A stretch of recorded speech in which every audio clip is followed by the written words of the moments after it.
The chill of October pierced through Clara Ellison's threadbare cloak as she stood before Thornfield Market, watching as the merchant's brow furrowed with contempt. Her basket trembled in her grasp, for this was the third stall to turn her away. "We'll not be serving the likes of you, Miss Ellison," the ruddy-faced man pronounced, loud enough for neighboring patrons to hear. "Not after what's been said, not after what's been printed." Her heart faltered, but her chin remained level. "Sir, I know not what slander you speak of. I require only tea and bread." "Tea and bread," he laughed, a harsh sound that drew more onlookers. "Perhaps you ought to ask your employer at Ravenwood." "Oh, but they've dismissed you, haven't they? A governess without character references is hardly better than what precisely?" Clara challenged, though her voice betrayed the slightest tremor. "A woman seeking honest trade." The merchant leaned forward, his voice dropping to a venomous whisper. "Than a woman who corrupts her charges with stories of impropriety. The Blackwood children speak of your midnight wanderings, Miss Ellison. Their mother found your letters. Letters she had never written. Accusations she could not fathom."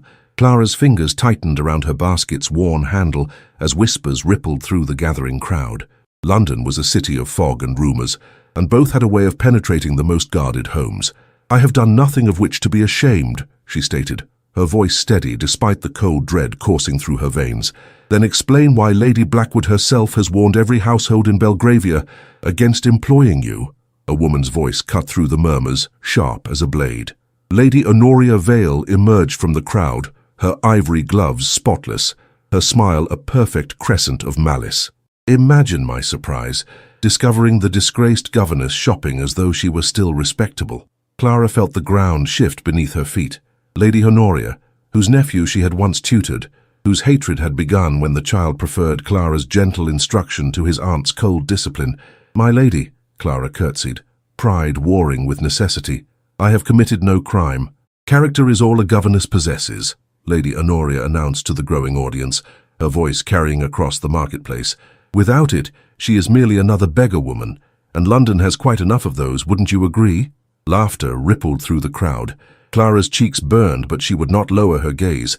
6 years of educating the children of the wealthy had taught her that dignity was sometimes the only possession one could claim.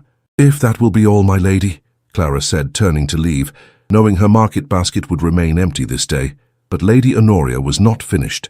"I wonder, has anyone told Mr. Ashcombe of your disgrace? The wounded veteran who walks in Regent's Park? I've observed your conversations. Such familiarity between a ruined soldier and a ruined governess. How perfectly matched." The crowd's murmurs grew louder. Edward Ashcombe. The man whose quiet words and gentle manner had been Clara's only solace these past weeks. A former officer, they said, wounded in India, his family fortune lost to poor investments and gambling debts.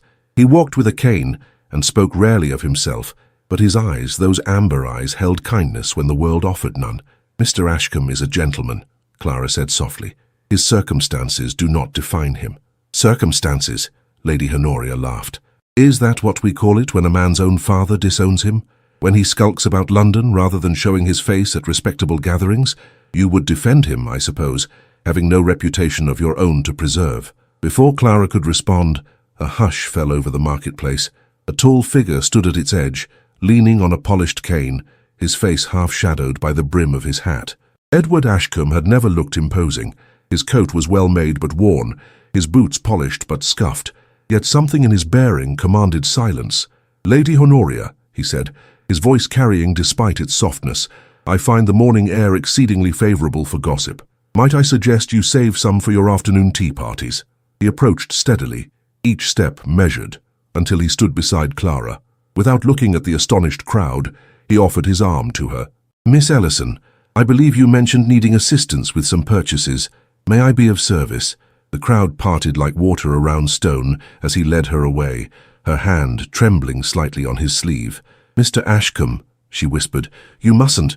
Your reputation is already in tatters, much like yours, it seems," he replied with a wry smile. "Tell me, what falsehoods has Lady Honoria been spreading about you?" The market bells chimed 3 times, echoing in the sudden silence as they walked away from the crowd, 2 ruined souls finding unexpected alliance in the morning mist. The parlour of Mrs. Finch's boarding house held no luxury, yet Clara found herself grateful for its faded dignity. The landlady, a widow of moderate means and immoderate opinions, had not yet heard of Clara's disgrace, and thus her small room remained secure, if only temporarily. Edward Ashcombe sat across from her, his posture too rigid for the sagging armchair. Between them, a plain tea service offered warmth their circumstances could not provide. "You have been more than generous, Mr. Ashcombe," Clara said, her fingers working at the frayed edge of her shawl. "But I cannot allow you to purchase my groceries indefinitely. I must find employment." "And you shall," he replied, setting down his cup with careful precision, "though it seems Lady Honoria is determined to close every door in London to you. She has harboured resentment since I tutored her nephew. The boy preferred books to her indulgences, and she never forgave me for it." Clara poured more tea, the ritual steadying her hands. "But her accusations regarding midnight wanderings and letters, I cannot fathom their source." Edward studied her with eyes that seemed to hold fragments of sunlight despite the grey afternoon. "Someone wishes to remove you from society's considerations. The question is why. I am hardly significant enough to warrant such attention. Perhaps it is not your significance, but your presence that disturbs them." His fingers, bearing the calluses of a soldier rather than a gentleman, traced the rim of his teacup. "You said Lady Honoria mentioned our conversations in the park." Clara felt heat rise to her cheeks. "She suggested impropriety where none exists." "None." His smile held a hint of something that made Clara's heart quicken. "I had hoped our discussions of literature and philosophy might constitute some minor impropriety, given their frequency." Despite everything, Clara found herself smiling. "Mr. Ashcombe, you are teasing me at the most inappropriate time." "Inappropriate timing is my foremost talent, Miss Ellison." His expression sobered. "But there is a matter of great importance I must discuss with you, a proposition of sorts." The parlour suddenly seemed smaller, the air charged with unspoken possibilities. "I fear I have little to offer in business matters," Clara said carefully. "This is not business." Edward leaned forward, his voice lowered though they were alone. "Miss Ellison, Clara, I am aware of how this will sound coming from a man in my position, but I must speak plainly. We are both outcasts from the society that once barely tolerated us. Your reputation is unjustly tarnished, and mine," he paused, "mine is damaged by my own family's rejection and financial ruin." Clara's pulse quickened. "Mr. Ashcombe, Edward, please." He drew a deep breath. "What I propose is an alliance of mutual benefit, a marriage." The teacup nearly slipped from Clara's fingers. "Sir, you cannot be serious." "I have never been more earnest," he replied. "Hear me, please. As husband and wife, we might face society's scorn together rather than separately. I have enough to provide modest security. A small cottage in Devonshire left to me by my mother. It is not grand, but it is far from London's cruelties." "You speak of marriage as though it were merely a practical arrangement," Clara whispered. His gaze did not waver. "I speak of it as salvation for us both.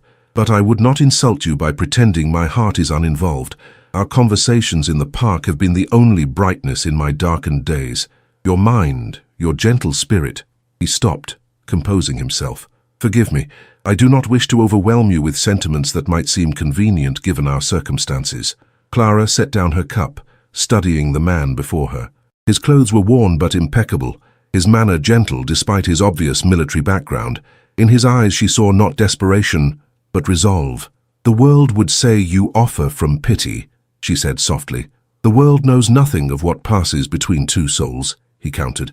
"I offer from necessity, yes, but also from genuine regard. We may not have the luxury of lengthy courtship, but we have understanding between us. Is that not a foundation many marriages lack?" Before Clara could respond, a sharp knock rattled the parlour door. Mrs. Finch entered without waiting for permission, her face flushed with indignation. "Miss Ellison, I have just received the most disturbing letter regarding your character," she announced, brandishing a paper sealed with pale blue wax, Lady Honoria's signature colour. "I cannot possibly allow—" "Mrs. Finch," Edward interrupted, rising to his full height. "Miss Ellison has done me the honour of accepting my proposal of marriage. Whatever slander you have received matters not, as she will shortly be leaving your establishment as Mrs. Edward Ashcombe." Clara's breath caught. She had not yet answered him. Mrs. Finch's mouth opened and closed like a startled fish. "Marriage, but I was told—" "You were told falsehoods by those who make sport of ruining innocent women," Edward said firmly. "Now if you would grant us privacy to complete our discussion, I would be most grateful." When the flustered landlady withdrew, Edward turned back to Clara, his expression asking the question his lips had not. "You spoke as though I had already accepted," she said quietly. "Forgiveness is easier to obtain than permission," he replied, "but the choice remains entirely yours." Clara looked down at her worn gloves, then at the letter in Mrs. Finch's hand, visible through the partially open door. The world was closing around her like a trap. "When would this marriage take place?" she asked, her voice barely audible. "Tomorrow, if possible. I have a friend, Thomas Hale, who could witness. A small chapel on the outskirts of the city would ask few questions." Clara raised her eyes to meet his. "Then yes, Mr. Ashcombe, Edward, I accept your proposition." The mantel clock chimed once, marking the moment when two ruined lives chose to forge a single path forward, neither knowing that London society would soon be forced to reconsider what ruin truly meant. St. Agnes Chapel stood like a forgotten sentinel at London's edge, its stone facade weathered by decades of indifference. It was here, on a misty morning 3 days after Edward's proposal, that Clara Ellison became Mrs. Edward Ashcombe. No flowers adorned the altar, no family filled the pews. Only Thomas Hale, a broad-shouldered man with kind eyes and an inexplicable deference to his supposedly ruined friend, stood witness. "The circumstances are less than ideal," Thomas murmured to Clara as they signed the parish register, his voice carrying a hint of apology. "But I have never seen Edward make a wiser decision." The clergyman, a thin man with perpetually lowered eyes, handed Edward the marriage certificate with a perfunctory nod. He had asked no questions when presented with Edward's coin, though Clara had noted how the man's gaze lingered on her plain dress and Edward's weathered greatcoat. "Mrs. Ashcombe," Edward said, as they emerged into the pale sunlight, the title still foreign to Clara's ears. "Shall we walk? There is a matter we must discuss before departing for Devonshire." They strolled arm in arm along a narrow lane, Thomas trailing behind at a respectful distance. Clara's borrowed ring, an old family piece Edward had produced from his waistcoat pocket, felt heavy on her finger, its single pearl glowing softly against the gold band. "I must confess something," Edward said finally, his steps slowing. "I have not been entirely forthcoming about our living arrangements."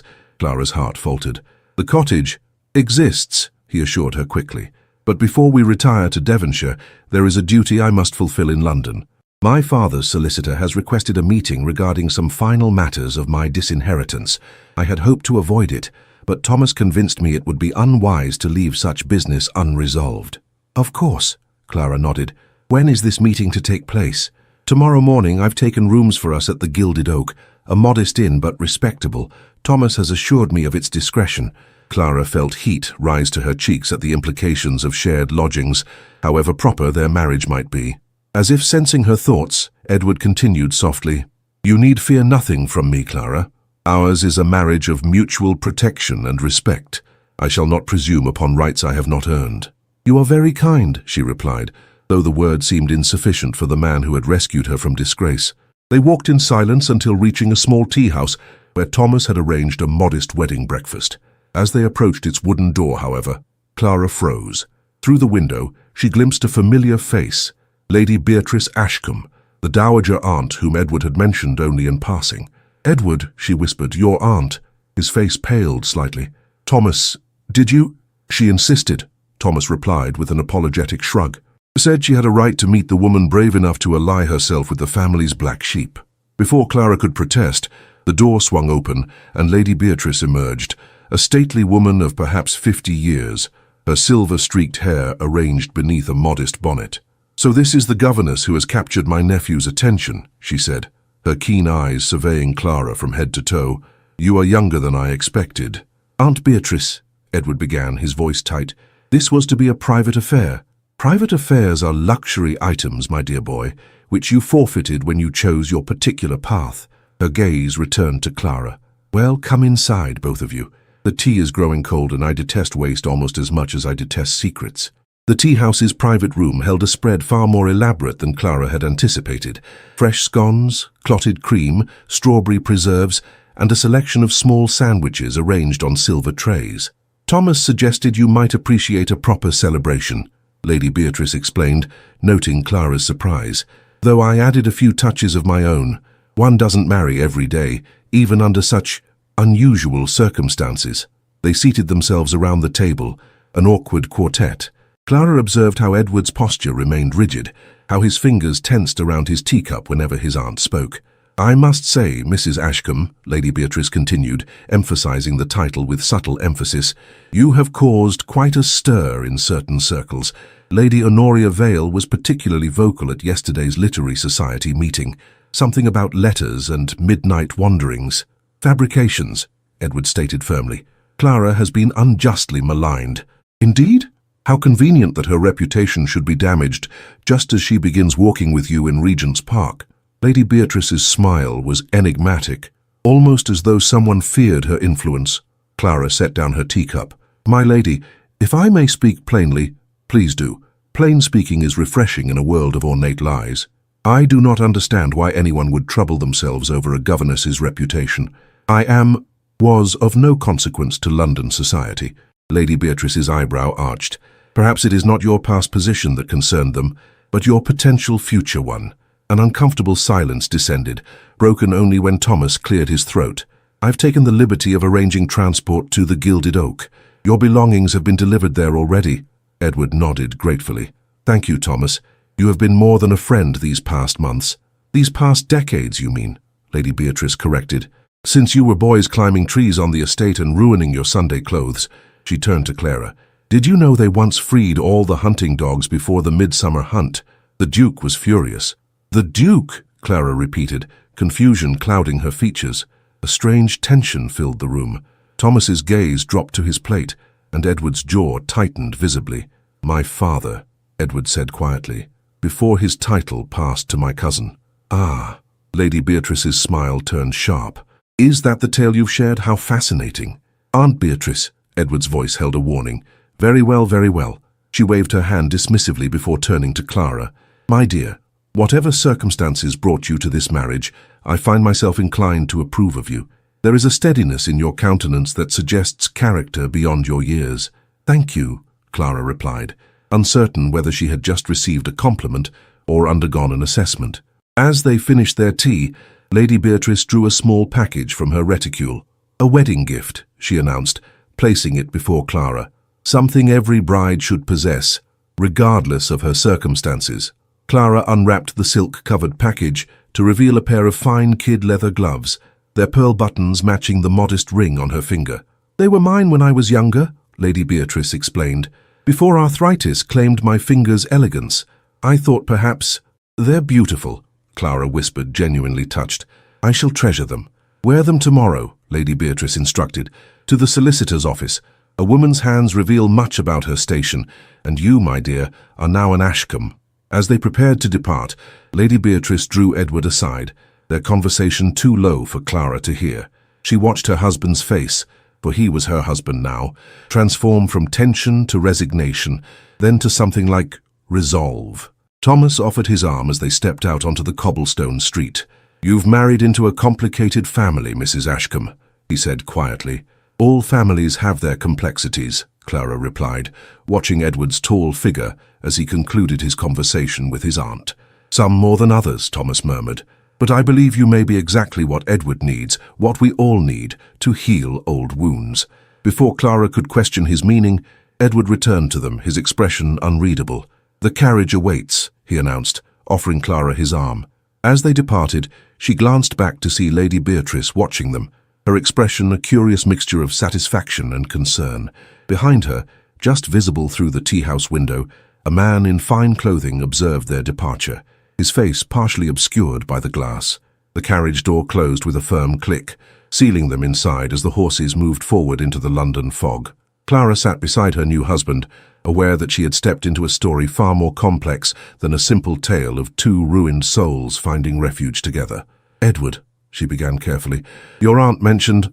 My aunt enjoys creating drama where none exists, he interrupted, though his tone remained gentle.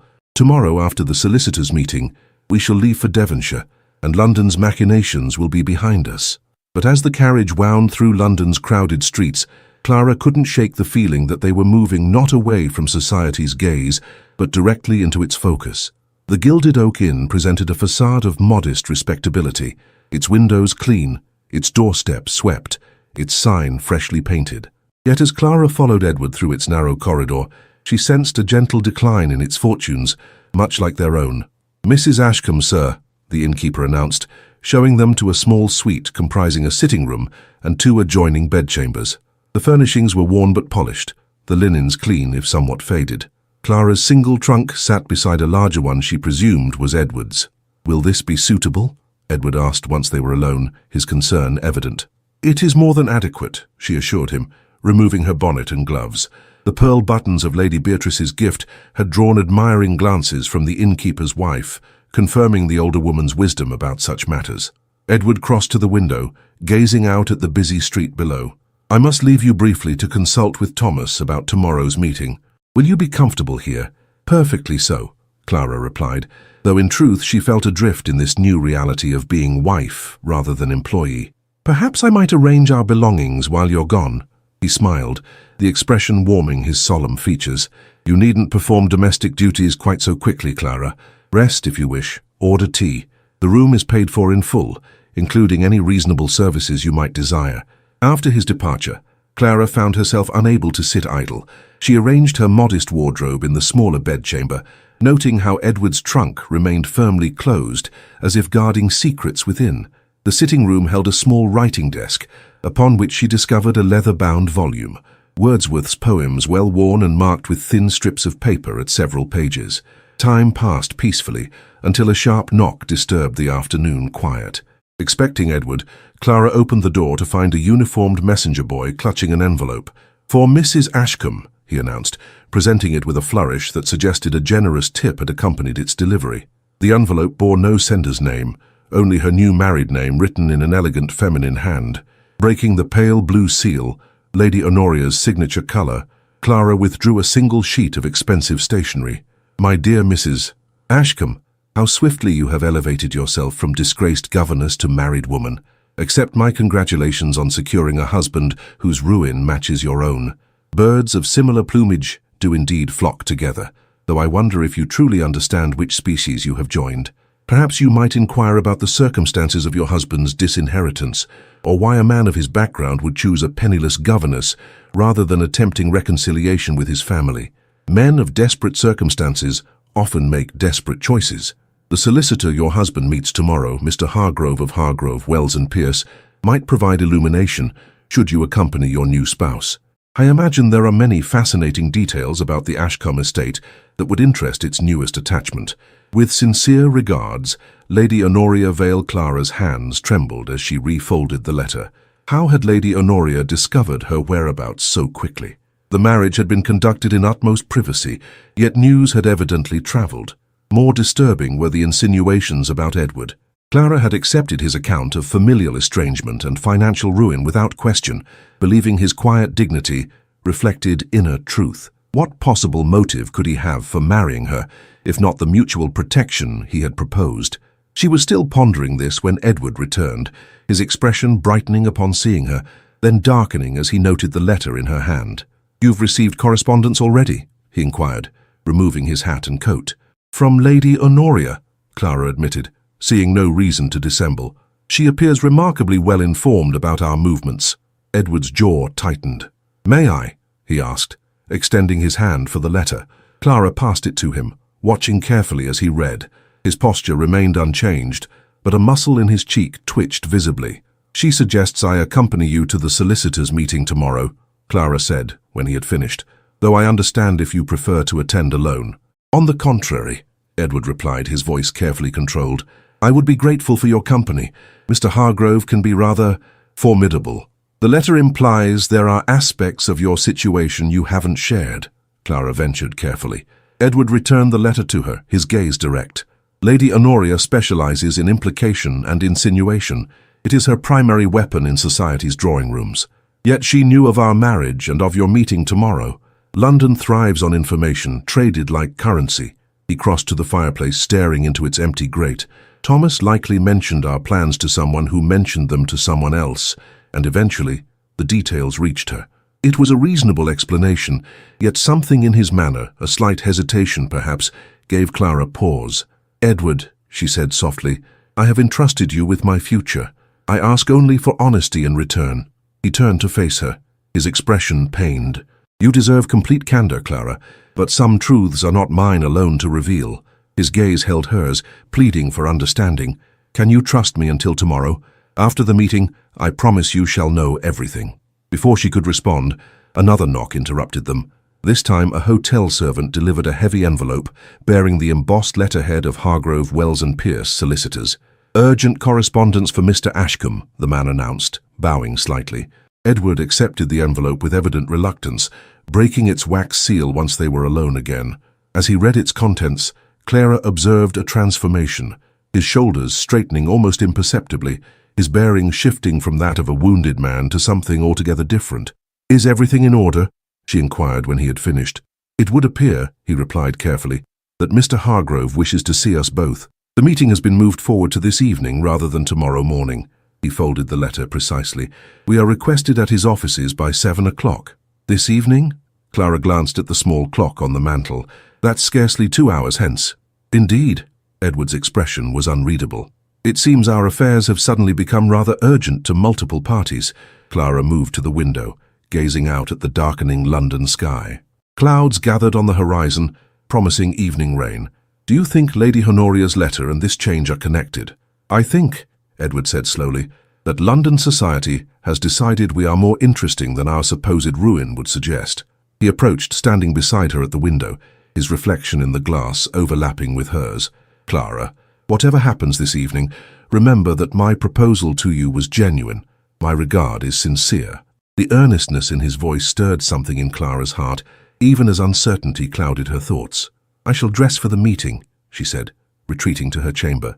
As she donned her best dress, a modest navy silk, saved from her days as governess to the Blackwood children, and arranged her hair in a simple chignon, Clara considered Lady Honoria's warning.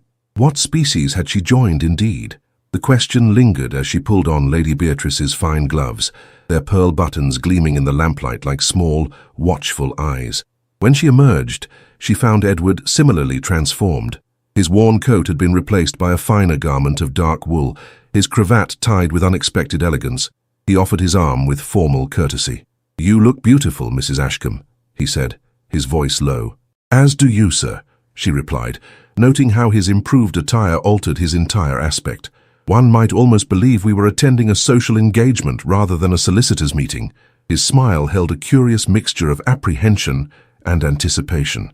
"In London, my dear, the two are often indistinguishable." The hackney coach conveyed them through streets increasingly wet with rain, stopping finally before an imposing building in Lincoln's Inn Fields.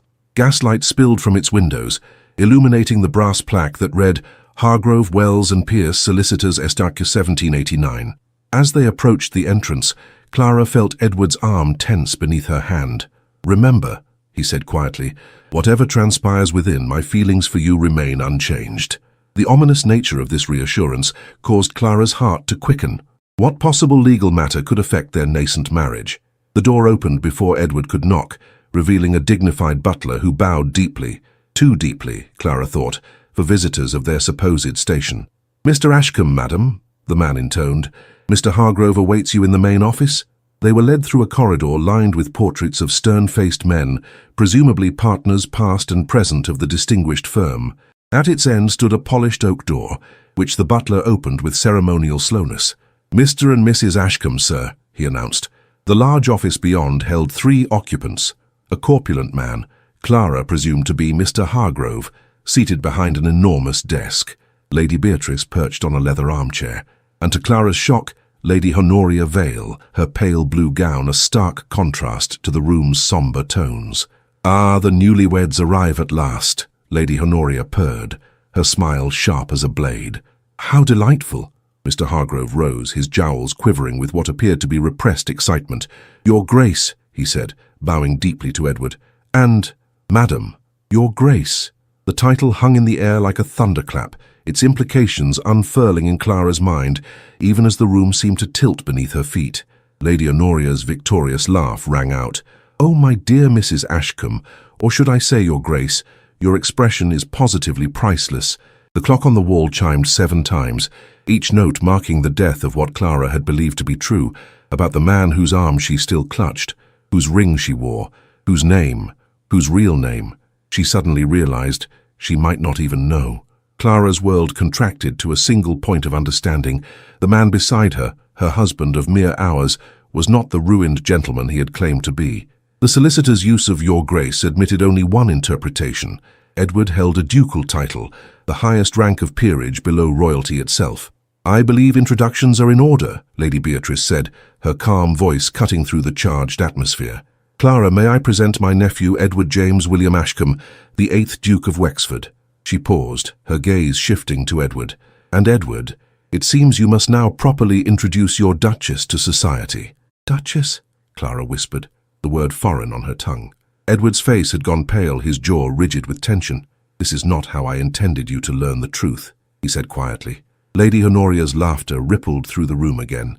"Did you intend her to learn it at all, Your Grace? Or was this governess merely another of your experiments in moral philosophy?"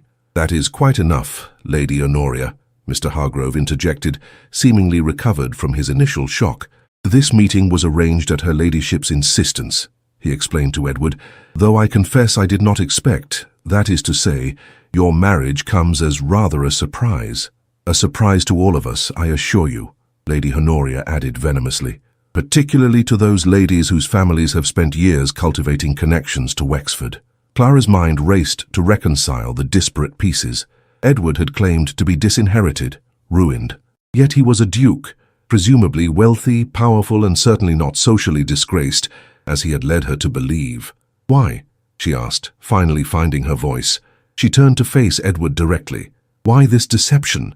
Before he could answer, Lady Honoria interjected, "Isn't it obvious? The Duke has always harbored peculiar notions about sincerity and moral worth. This is merely his most elaborate game yet, marrying a penniless governess who believed him equally destitute to prove some philosophical point about true affection. How very modern of you, Your Grace." "You know nothing of my motives," Edward replied, his voice dangerously soft. "I know that you vanished from society 6 months ago, shortly after inheriting the title upon your cousin's death," Lady Honoria countered. "I know that while London buzzed with speculation about your whereabouts, you were apparently playing the role of a ruined gentleman, luring unsuspecting governesses into marriage." "That is a gross mischaracterization," Lady Beatrice said firmly. Clara stepped away from Edward, removing her hand from his arm. The physical distance seemed necessary for clarity. "I would hear the truth from my husband," she said, surprised at the steadiness of her own voice. Edward faced her, his expression raw with emotion she had not previously witnessed. "My father, the former Duke, died 3 years ago. The title passed to my cousin Frederick, as I had been estranged from the family. When Frederick died without heir 6 months ago, the title reverted to me, despite my father's wishes to the contrary." "You were not disinherited?" Clara asked. "From personal possessions and properties not entailed, yes. From the title and its associated estates, no. Such inheritances cannot be redirected by mere paternal disapproval." His voice held a bitterness that seemed genuine. "I returned to London to settle affairs, intending to then retreat to the countryside, but I found society's attitudes insufferable." "So you decided to disappear," Clara said slowly, "to live as a commoner, to live as myself, without the trappings of a title I never wanted, bestowed by a father who rejected me," Edward corrected.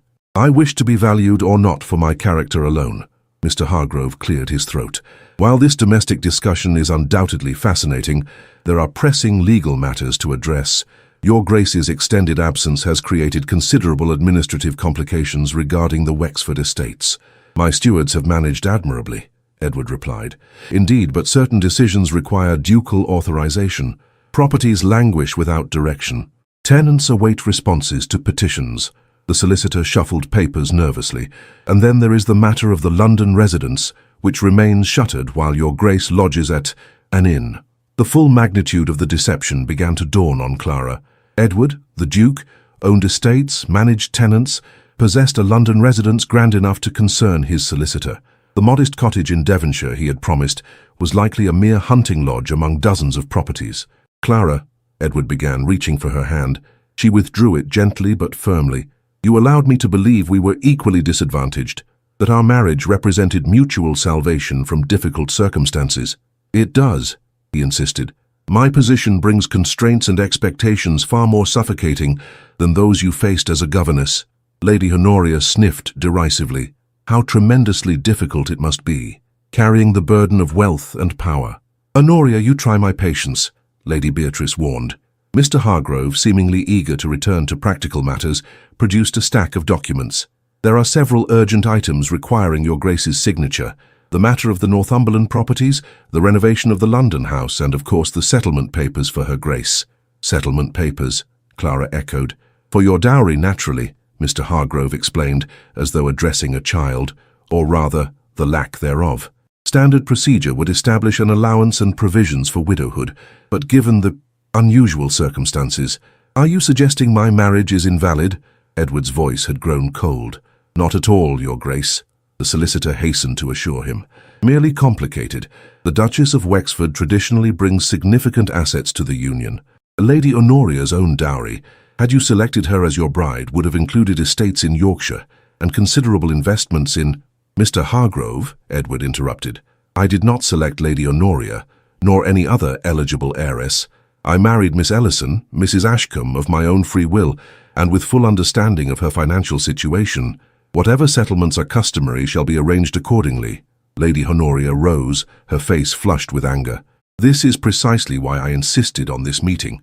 London must know that its most eligible duke has thrown himself away on a penniless nobody, and that nobody deserves to understand exactly what she has stumbled into. I did not stumble, Clara said quietly, drawing all eyes to her. I made a choice based on the information presented to me. That the information was incomplete does not invalidate the choice itself. Something flickered in Edward's eyes. Hope, perhaps, or admiration. Clara, however, she continued, her gaze fixed on him, trust once broken is not easily mended. You concealed your true identity and circumstances, allowing me to believe a falsehood about the man I married. Not a falsehood, he protested. I am still that man, the one who walked with you in Regent's Park, who discussed poetry and philosophy, who defended you in the marketplace. A partial truth, then, Clara conceded, which in some ways is more dangerous than an outright lie. She turned to Mr. Hargrove. Sir, I presume these settlement papers require my signature as well? The solicitor blinked in surprise. Well, yes, but typically after careful review with your own legal representatives. I have none, Clara stated flatly. And as I entered this marriage without expectation of financial gain, I see no reason to delay proceedings on that account. I shall sign whatever is necessary. Clara, Edward began again, his voice urgent. Your Grace, she corrected, the formality a shield against the confusion of her feelings. I believe we have kept Mr. Hargrove long enough this evening. Shall we proceed with the business at hand? The next hour passed in a blur of legal terminology and signatures.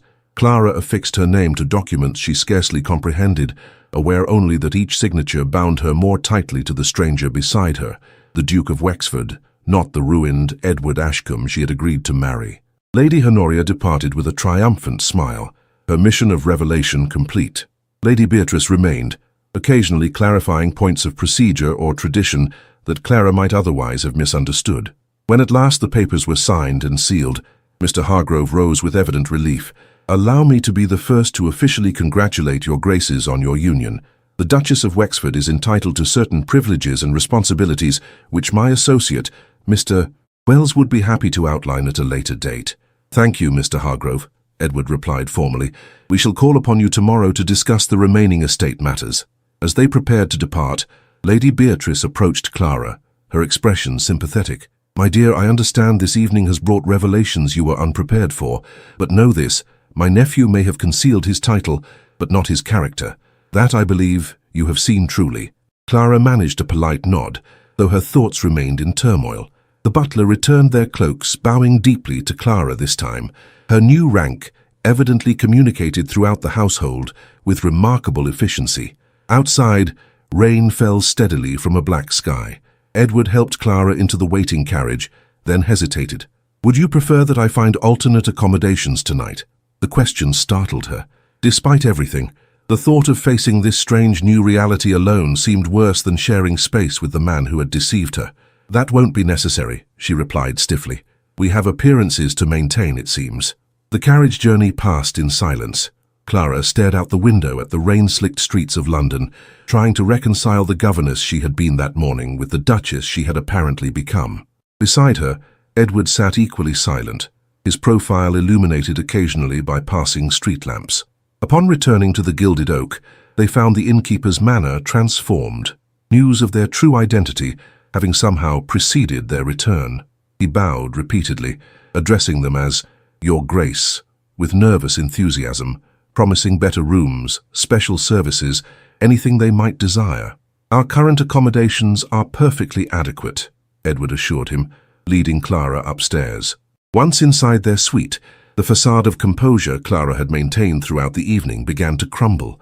She removed Lady Beatrice's gloves with trembling fingers. "Clara," Edward said softly, "please allow me to explain." She turned to face him, her voice barely above a whisper. "Explain what precisely? That you married me under false pretenses? That you allowed me to believe we were equals in misfortune when in fact you were playing at poverty?" "I never played at anything with you," he insisted. "Every conversation, every sentiment I expressed was genuine." "Except for the minor detail of your title, wealth and position," Clara replied, unable to keep the bitterness from her tone. Edward ran a hand through his hair, a gesture of frustration she recognized from their earlier days. "The title was thrust upon me against my wishes. The wealth comes with responsibilities I never sought. The position—" he paused. "The position has brought me nothing but false friends, sycophants, and women like Lady Honoria, who see me as a prize to be captured rather than a person to be understood. So you decided to capture a governess instead. How novel. I decided to live honestly, as the man I am beneath the accidents of birth and inheritance," Edward countered. "And when I met you, when I saw your dignity in the face of injustice, your intelligence despite society's limitations, your kindness despite receiving so little of it, I recognized a spirit that might understand mine." Clara turned away, unwilling to let him see how his words affected her. "You could have told me the truth before the ceremony, before I took vows based on incomplete knowledge. And would you have believed me? Or would you have assumed I was mocking you, a wealthy duke amusing himself with a governess's feelings?" He moved closer, though he did not touch her. "Or worse, would you have married me for my title rather than for mutual protection and companionship?" The question struck uncomfortably close to a truth Clara herself wasn't sure of. Would she have seen beyond the title to the man, had she known from the beginning? "I deserved the chance to make that choice," she said finally. "Yes," Edward agreed, his voice heavy with regret. "You did, and I robbed you of it, out of fear and selfishness. For that I can only ask your forgiveness, though I've no right to expect it." The mantel clock chimed 11, its sound emphasizing the late hour and the exhaustion settling into Clara's bones. "I need time," she said quietly. "This morning I was a disgraced governess. Tonight I'm apparently a duchess. The transition requires adjustment." Edward nodded, his expression solemn. "Of course, take whatever time you need. The smaller bedchamber is yours, as arranged earlier." He moved toward the door to his own room, then paused. "Clara, regardless of titles or expectations, I meant what I said in the chapel this morning. I will honor and protect you, always." As he disappeared into his chamber, Clara sank into a chair, her mind whirling with the day's revelations. From the window, she could see lights still burning across London, a city that would soon be buzzing with news of the Duke of Wexford's unexpected marriage to a mere governess. On the small table beside her lay Lady Honoria's letter, its pale blue seal now broken, its message fulfilled. Clara picked it up, reading it again with new understanding. Lady Honoria had sought to humiliate her, to expose Edward's deception in the most public manner possible. Yet in doing so, she had revealed not only his secret, but the depths of his discontent with the very privilege she herself coveted. The letter trembled in Clara's hand as a new thought formed. Perhaps Edward's deception, while inexcusable, came not from malice, but from the same desperate desire that had driven her to accept his proposal, the longing to be valued for oneself alone, unburdened by society's judgments. She folded the letter carefully and placed it in her reticule, a reminder of how quickly life could transform, how tenuous truth could be. Tomorrow would bring new challenges, a duchess's responsibilities, society's scrutiny, her husband's contrition. But tonight, in the quiet of a room that suddenly seemed too small to contain her altered reality, Clara allowed herself one moment of weakness, one silent tear for the simple life she had lost and the complicated one she had unwittingly gained. Beyond her door, she heard Edward pacing, his footsteps a soft counterpoint to the rain against the windows. Two souls bound by vows, separated by truth, united by circumstances neither had fully chosen. The space between them felt vast as an ocean, yet intimate as a shared secret. The rain continued to fall on a London that would awaken to find its most eligible duke had married a governess. A scandal in the making, a story for the ages, a fairy tale or cautionary legend depending on who told it. And Clara, caught in its center, drifted finally into uneasy sleep, Lady Beatrice's gloves still clutched in her hand like a talisman against a future she could no longer predict. Morning arrived with persistent raps upon their sitting-room door. Clara emerged from her chamber, hastily dressed, to find Edward already admitting Thomas Hale, whose normally cheerful countenance appeared strained. "Your Grace," Thomas began, then, seeing Clara, bowed deeply. "So, Your Grace," he repeated, the identical address making clear her altered status. "Thomas, please," Edward sighed, "let us dispense with formalities among friends." Friends who conceal dukedoms? Clara couldn't resist asking, though she kept her tone light. Thomas had the grace to look abashed. "I advised him to tell you before the wedding for what it's worth." "It is worth precisely nothing now," Edward replied without rancor. "What brings you here at this ungodly hour?" Thomas produced a newspaper from his coat pocket. "I thought you should see this before venturing out." He handed it to Edward, whose expression darkened as he read. "What is it?" Clara asked, moving closer despite herself. Edward passed her the paper without comment. The headline blared across the society page. "Duke of Wexford weds disgraced governess in secret ceremony." Beneath it, a breathless account detailed Edward's mysterious disappearance from society, his shocking reappearance as the husband of a penniless and scandal-plagued instructress of children. "They've been remarkably efficient," Clara observed, her voice steadier than she felt. "We signed the papers only last night." Lady Honoria wasted no time, Thomas confirmed grimly. She was seen entering the newspaper offices directly from Hargroves. Edward took the paper back, his jaw tight with anger. "They've painted you in the worst possible light. While casting you as either victim or eccentric," Clara noted, "the ruined duke led astray by a scheming governess, or the philosophical aristocrat conducting a social experiment. Neither portrayal is particularly flattering to me." "It's rubbish," Edward declared, tossing the paper aside. "We needn't dignify it with attention." "On the contrary," Clara replied, surprising both men with her calm. "We must address it directly. London society will form opinions with or without our input. Better they hear our version than rely solely on Lady Honoria's." Thomas's eyebrows rose appreciatively. "The Duchess speaks wisdom, Edward. A strategic appearance would do much to counter this narrative." Edward studied Clara with newfound respect. "What do you suggest?" Before she could respond, another knock interrupted them, this one more imperious. The innkeeper himself appeared, practically genuflecting as he announced, "Lady Beatrice Ashcombe requests an immediate audience, Your Graces." Lady Beatrice swept in moments later, impeccably dressed despite the early hour. "Ah, Thomas is here already. Excellent." She gestured dismissively at the newspaper. "I see you've discovered Honoria's handiwork." "We were just discussing how to respond," Clara explained. "Indeed? And what strategy had you devised?" Lady Beatrice settled herself on the room's best chair, appraising Clara with keen interest. Conscious of 3 pairs of eyes upon her, Clara straightened her posture. "The article portrays me as either manipulative or pathetic. Neither serves our interests. I propose we attend an event where society can observe us directly, preferably one where Lady Honoria will be present. The Harrington musical evening." Lady Beatrice nodded approvingly. "Tonight at 8. All of London will attend, including our dear Honoria, who would never miss an opportunity to display her mediocre soprano." "A musical evening?" Edward frowned. "Clara has been thrust into this position without preparation or proper wardrobe." "I am not without resources," Clara interrupted. "My training as a governess included deportment suitable for formal occasions, if not participation in them. As for wardrobe," she hesitated. "Already addressed," Lady Beatrice announced with satisfaction. "My modiste will arrive within the hour. The Duchess of Wexford shall not be outshone at her first public appearance." She turned to Edward. "Meanwhile, you must open the London house immediately. The Duke and Duchess cannot continue residing at an inn, however respectable." Edward's expression suggested he might argue, but after a glance at Clara, he simply nodded. "I'll see to it today." "Thomas, would you accompany me? There will be staff to engage, arrangements to make." "Of course," Thomas agreed readily. "Excellent," Lady Beatrice declared. "I shall remain with Clara to oversee preparations. A duchess's debut requires careful management." After the men departed, a tense silence fell between the women. Clara moved to the window, gazing out at a London that now viewed her through an entirely different lens. "You are angry," Lady Beatrice observed. "With Edward, certainly, but perhaps with me as well." "You participated in his deception," Clara replied, not turning from the window. "I facilitated his independence," Lady Beatrice corrected.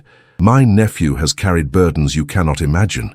His father, my brother, was a cruel and demanding man, who saw Edward not as a son but as an heir to be moulded. When Edward chose military service over politics, his father's rage was terrible to behold." Clara turned, curiosity overcoming resentment. "Edward served in the military. That part was true." "Oh yes, distinguished service in India. The limp from his wound is slight but genuine." Lady Beatrice's expression softened. "Much of what you know of him is truth, Clara. His title is merely a circumstance of birth, not the substance of his character." "A rather significant circumstance," Clara noted dryly.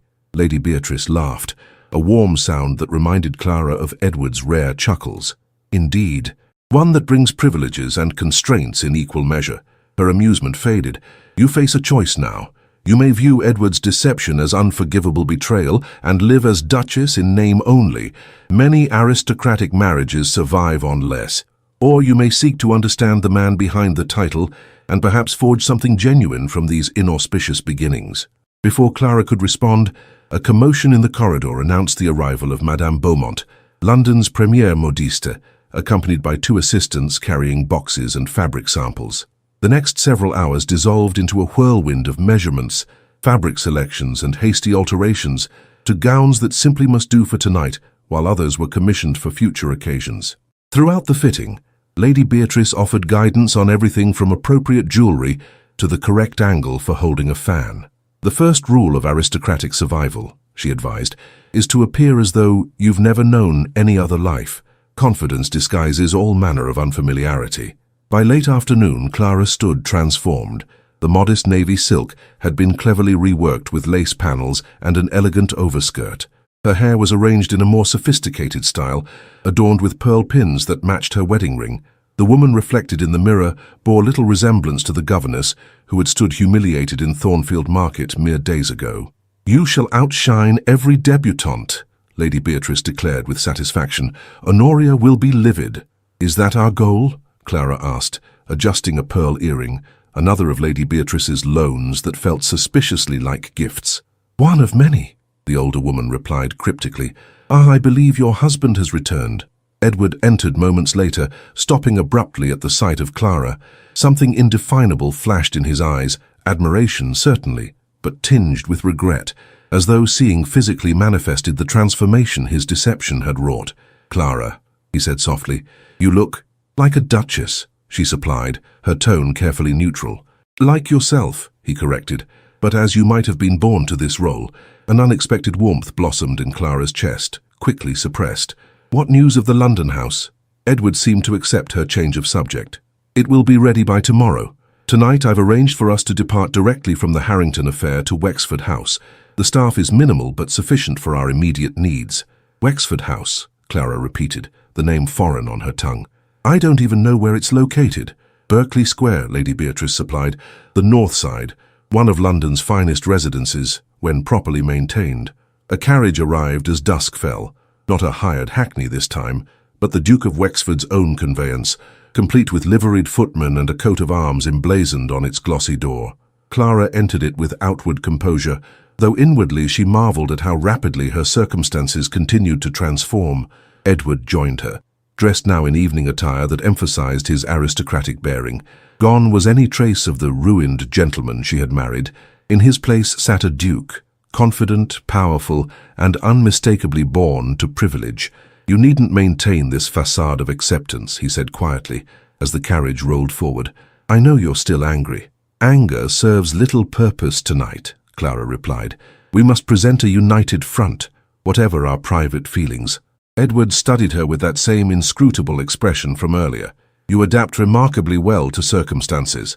"A necessary skill for a governess," she observed. "Children are unpredictable. One must be flexible." "And duchesses?" he inquired. "What skills do they require?" Clara met his gaze directly. "I suppose I shall discover that tonight, shan't I?" They rode in silence through London's fashionable districts, eventually joining a line of carriages approaching a brightly lit mansion. Footmen opened their door, and Edward offered his arm with formal courtesy. Clara accepted it, acutely aware of the whispers that followed their progress up the marble steps.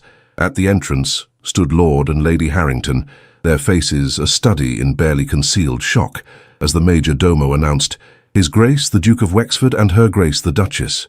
"Your Grace," Lady Harrington recovered first, curtsying to Edward, before turning uncertain eyes to Clara. "And, Your Grace, what an unexpected pleasure." "Lady Harrington," Edward replied smoothly, "may I properly introduce my wife, the former Miss Clara Ellison, now Duchess of Wexford." Clara curtsied with practiced grace, thanking her years of instructing young ladies in proper etiquette. "Your home is lovely, Lady Harrington. How kind of you to welcome us." The practiced pleasantry seemed to reassure their hostess, who visibly relaxed. "The honor is ours, Your Grace. Please do come in." The music is about to begin. As they entered the crowded ballroom, a wave of silence spread from the doorway inward, conversations failing like dominoes as guests recognized the Duke of Wexford and his unexpected bride. Clara felt Edward's arm tense beneath her gloved hand. "Courage," she murmured, pitching her voice for his ears alone. "They can whisper, but they cannot touch us." His expression softened momentarily. "You comfort me, when it should be the reverse." Before she could respond, Lady Beatrice appeared before them, creating a buffer between the ducal couple and the curious crowd. "Nephew, Clara, you've caused quite the stir. Excellent timing. Honoria has just taken her seat by the pianoforte. Her expression is positively murderous." Clara's gaze found Lady Honoria across the room, resplendent in pale blue silk that matched the seal on her malicious letter. Their eyes met briefly, Honoria's narrowing in barely concealed fury before she deliberately turned away. "She expected us to hide," Clara realized aloud, "to be shamed into seclusion by her article." "Honoria never understood Edward," Lady Beatrice replied. "She saw the title, the estates, the connection, never the man."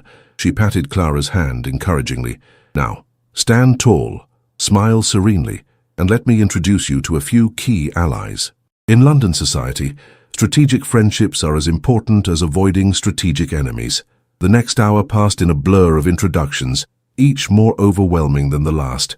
Clara met dowagers who examined her through lorgnettes, young ladies who curtsied with varying degrees of sincerity, and gentlemen whose appraising glances Edward met with cool authority. Throughout it all she maintained a quiet dignity, neither apologizing for her background nor pretending to a familiarity with aristocratic customs she did not possess. "You're doing remarkably well," Edward murmured during a brief moment alone as they awaited the start of the musical program. "Half the room is already won over."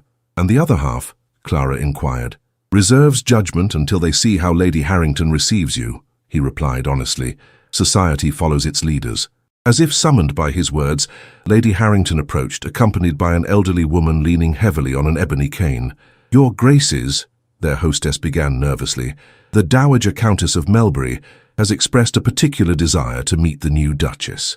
The ancient Countess squinted at Clara from beneath impressively arched brows. "So you're the governess who's caught Wexford," she declared, her voice carrying despite its quaver. "Let me look at you properly, girl." A hush fell over nearby conversations as the Countess subjected Clara to a prolonged inspection. Finally she nodded once, decisively. "Good bone structure, intelligent eyes, stands properly, spine like a sword. You'll do, Duchess." Clara curtsied deeply. "You are most kind, Lady Melbury." "Kind? Nonsense, practical. Tired of these insipid debutantes with nothing in their heads but fashion plates and gossip." The Countess turned her piercing gaze to Edward. "You've chosen better than your father did, Wexford. Perhaps you've more sense than the last 3 generations of Ashcombs combined." Edward bowed, a genuine smile warming his features. "High praise indeed, my lady. Remember it when I'm dead, and they're all claiming they supported this match from the beginning," the Countess retorted. She thumped her cane for emphasis, then allowed Lady Harrington to lead her to a prime seat for the musical performance. As the guests began settling into their places, Lady Honoria made her move. She approached with deadly grace, 2 companions trailing in her wake like pallbearers at Elegance's funeral. "Your Grace," she addressed Edward, deliberately ignoring Clara. "How extraordinary to see you in society again. We had quite given up hope of your return to civilization." "Lady Honoria," Edward acknowledged coolly, "I find civilization is defined by the company one keeps, not the addresses one frequents. Honoria's smile tightened. Indeed. How fortunate then that your bride has found herself elevated to such company. At last she turned to Clara, her gaze raking from pearl hairpins to satin slippers. Your Grace, she said, the title dripping with insincerity. What an adjustment this must be for you. From instructing children to instructing a duke. Clara met her gaze steadily. On the contrary, Lady Honoria. As a governess, I learned that true education begins with listening rather than speaking. A lesson beneficial in any sphere, I find. A titter of appreciative laughter rose from those close enough to overhear. Honoria's cheeks flushed an unbecoming shade of pink. How quaint. Do share more of your wisdom with us this season. I'm sure London society will be fascinated by the perspective of one who has risen so far, so unexpectedly. I look forward to the opportunity, Clara replied evenly, though I suspect my observations might prove less fascinating than the motives of those who spread false rumors about governesses they scarcely know. A dangerous light entered Honoria's eyes. False rumors. How curious you should mention such things. I wonder what rumors might circulate about a duke who conceals his identity to marry beneath his station. Edward stepped forward slightly, his posture protective. I wonder what rumors might circulate about a lady who pursues a gentleman so relentlessly that she resorts to slander when rejected. Gasps rippled through the growing audience. Honoria's face drained of color, then flushed crimson. You dare! Lady Honoria, Clara interjected softly, laying a restraining hand on Edward's arm. The musicians await their audience. Shall we continue this delightful conversation another time? For a moment, Honoria seemed poised to launch a more direct attack. Then, with visible effort, she composed herself. Of course, Your Grace. We shall have the entire season to become better acquainted. The threat in her tone was unmistakable. As Honoria swept away, Clara released a breath she hadn't realized she was holding. I've made an enemy for life, I believe. You had that already, Edward replied, guiding her toward their seats. But you've also made an impression on everyone who witnessed that exchange. Honoria miscalculated severely by confronting you publicly. The musical program began, a series of performances by accomplished amateurs, including Lady Honoria, whose soprano proved as mediocre as Lady Beatrice had promised. Throughout the evening, Clara felt the weight of curious stares, heard the whispered speculations. Yet something had shifted since their arrival. Where initially the whispers had held mockery, they now carried notes of speculation, reassessment, even reluctant admiration. As the final performance concluded, Lady Harrington approached the ducal couple once more. Your Graces, she began, her manner noticeably warmer than at their arrival. The Countess of Melbury has suggested, that is, she rather insisted, that I invite you to my dinner party next Thursday. A small affair, just 30 of our closest friends. Edward glanced at Clara, clearly leaving the decision to her. We would be delighted, Lady Harrington, Clara replied smoothly. Your kindness is most appreciated. More invitations followed as they made their departure, tentative overtures from society matrons who hours earlier might have cut them directly. By the time they entered their carriage, Clara's reticule bulged with calling cards. An unqualified success, Edward observed as they pulled away from the Harrington mansion. You've conquered London in a single evening. Hardly that, Clara demurred. But perhaps we've established that I am neither scheming villain nor pathetic victim. Edward's expression grew serious. Clara, what you did tonight, how you conducted yourself, was extraordinary. You showed more grace under pressure than most who've been duchesses their entire lives. I played a role, she replied, though his praise warmed her despite her lingering anger, as governesses learn to do in difficult households. No, he said firmly. You revealed your true character, which is what first drew me to you. He hesitated, then continued. I know my deception has damaged your trust. I know a single evening of social triumph doesn't erase that breach. But may I hope that in time... The carriage slowed, then stopped. Outside the window, Clara glimpsed an imposing facade, windows ablaze with welcoming light. A footman opened the door, bowing deeply. Your Graces, he announced, welcome to Wexford House. As Clara stepped out onto the pavement, she gazed up at the grand residence. Her new home, apparently. The Duke of Wexford's ancestral London seat, the physical manifestation of everything Edward had concealed from her. Edward appeared at her side, offering his arm once more. Shall we? He asked quietly. Clara placed her hand on his sleeve, accepting this next step in their complicated journey. As they ascended the marble steps, a butler throned the massive doors opened wide. Your Graces, he intoned, bowing low. "Welcome home." The word hung in the air between them. Home. Its meaning uncertain, its promise unresolved. Clara stepped across the threshold into her new life, aware that tonight had been merely the opening skirmish in a longer campaign. Lady Honoria's enmity, society's judgment, her own confused feelings for the man beside her, all remained to be navigated. Yet as servants lined up to greet their duke and unexpected duchess, Clara held her head high, drawing on the same inner strength that had sustained her through years of serving in others' homes. Tonight, she had played the role of duchess with surprising ease. Tomorrow would reveal whether that role might ever become something more genuine, and whether the marriage begun in deception might somehow find its way to truth. Wexford House revealed itself to Clara in layers of grandeur, each room more imposing than the last. The entrance hall rose 3 stories, crowned by a glass dome that would capture morning light. Marble columns supported a sweeping staircase. Ancestral portraits lined the walls, stern-faced men and serene women, all bearing some resemblance to Edward. "The main salon," Edward announced, leading her through double doors into a vast chamber where crystal chandeliers hung like frozen rain above gilt furniture and silk-covered walls. "Not used since my father's time, I'm afraid." Clara noted the Holland covers recently removed from furniture, the faint scent of lemon oil and beeswax that spoke of hasty preparation. "It's beautiful," she said honestly. "And rather cold," Edward admitted. "I've instructed the staff to prepare the morning room for our daily use. It's considerably more comfortable." They progressed through a formal dining room capable of seating 40, a music room housing a magnificent pianoforte, a library whose shelves reached high enough to require rolling ladders, and finally into the promised morning room, a relatively intimate space overlooking a walled garden. "This is more sensible," Clara observed, noting the well-worn leather chairs, the desk positioned to catch natural light, the shelves holding books that appeared actually read rather than merely displayed. "My mother preferred this room," Edward explained. "As do I." A discreet cough announced the butler's presence. "Your Graces, cook inquires whether you wish a late supper served." Edward glanced at Clara, who nodded gratefully. The evening's emotional demands had left her famished, despite the light refreshments at the Harringtons. "Yes, Simmons. Here, if you please," rather than the dining room. "Very good, Your Grace." The butler hesitated. "And which chambers should be prepared for Her Grace?" An awkward silence fell. Clara realized they had not discussed sleeping arrangements in this new residence, a delicate matter given the uncertain nature of their marriage. "The Duchess will take the blue suite," Edward decided, "adjacent to the master chambers but with its own dressing room and sitting area." "As you wish, sir." Simmons departed, closing the door silently behind him. "I hope that arrangement is acceptable," Edward said once they were alone. "The blue suite was traditionally the Duchess's domain, though it hasn't been occupied since my mother's time."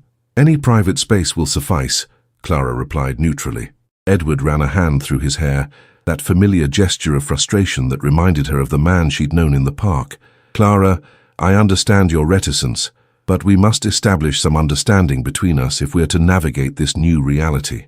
"What understanding would you suggest?" Clara asked, removing her gloves, Lady Beatrice's gift, and placing them carefully on a side table. "I am now apparently the Duchess of Wexford, a role I neither sought nor prepared for, yet must somehow fulfill to society's satisfaction." "Not to society's satisfaction," Edward corrected, "to your own." Clara's laugh held little humor. "My own standards hardly matter now.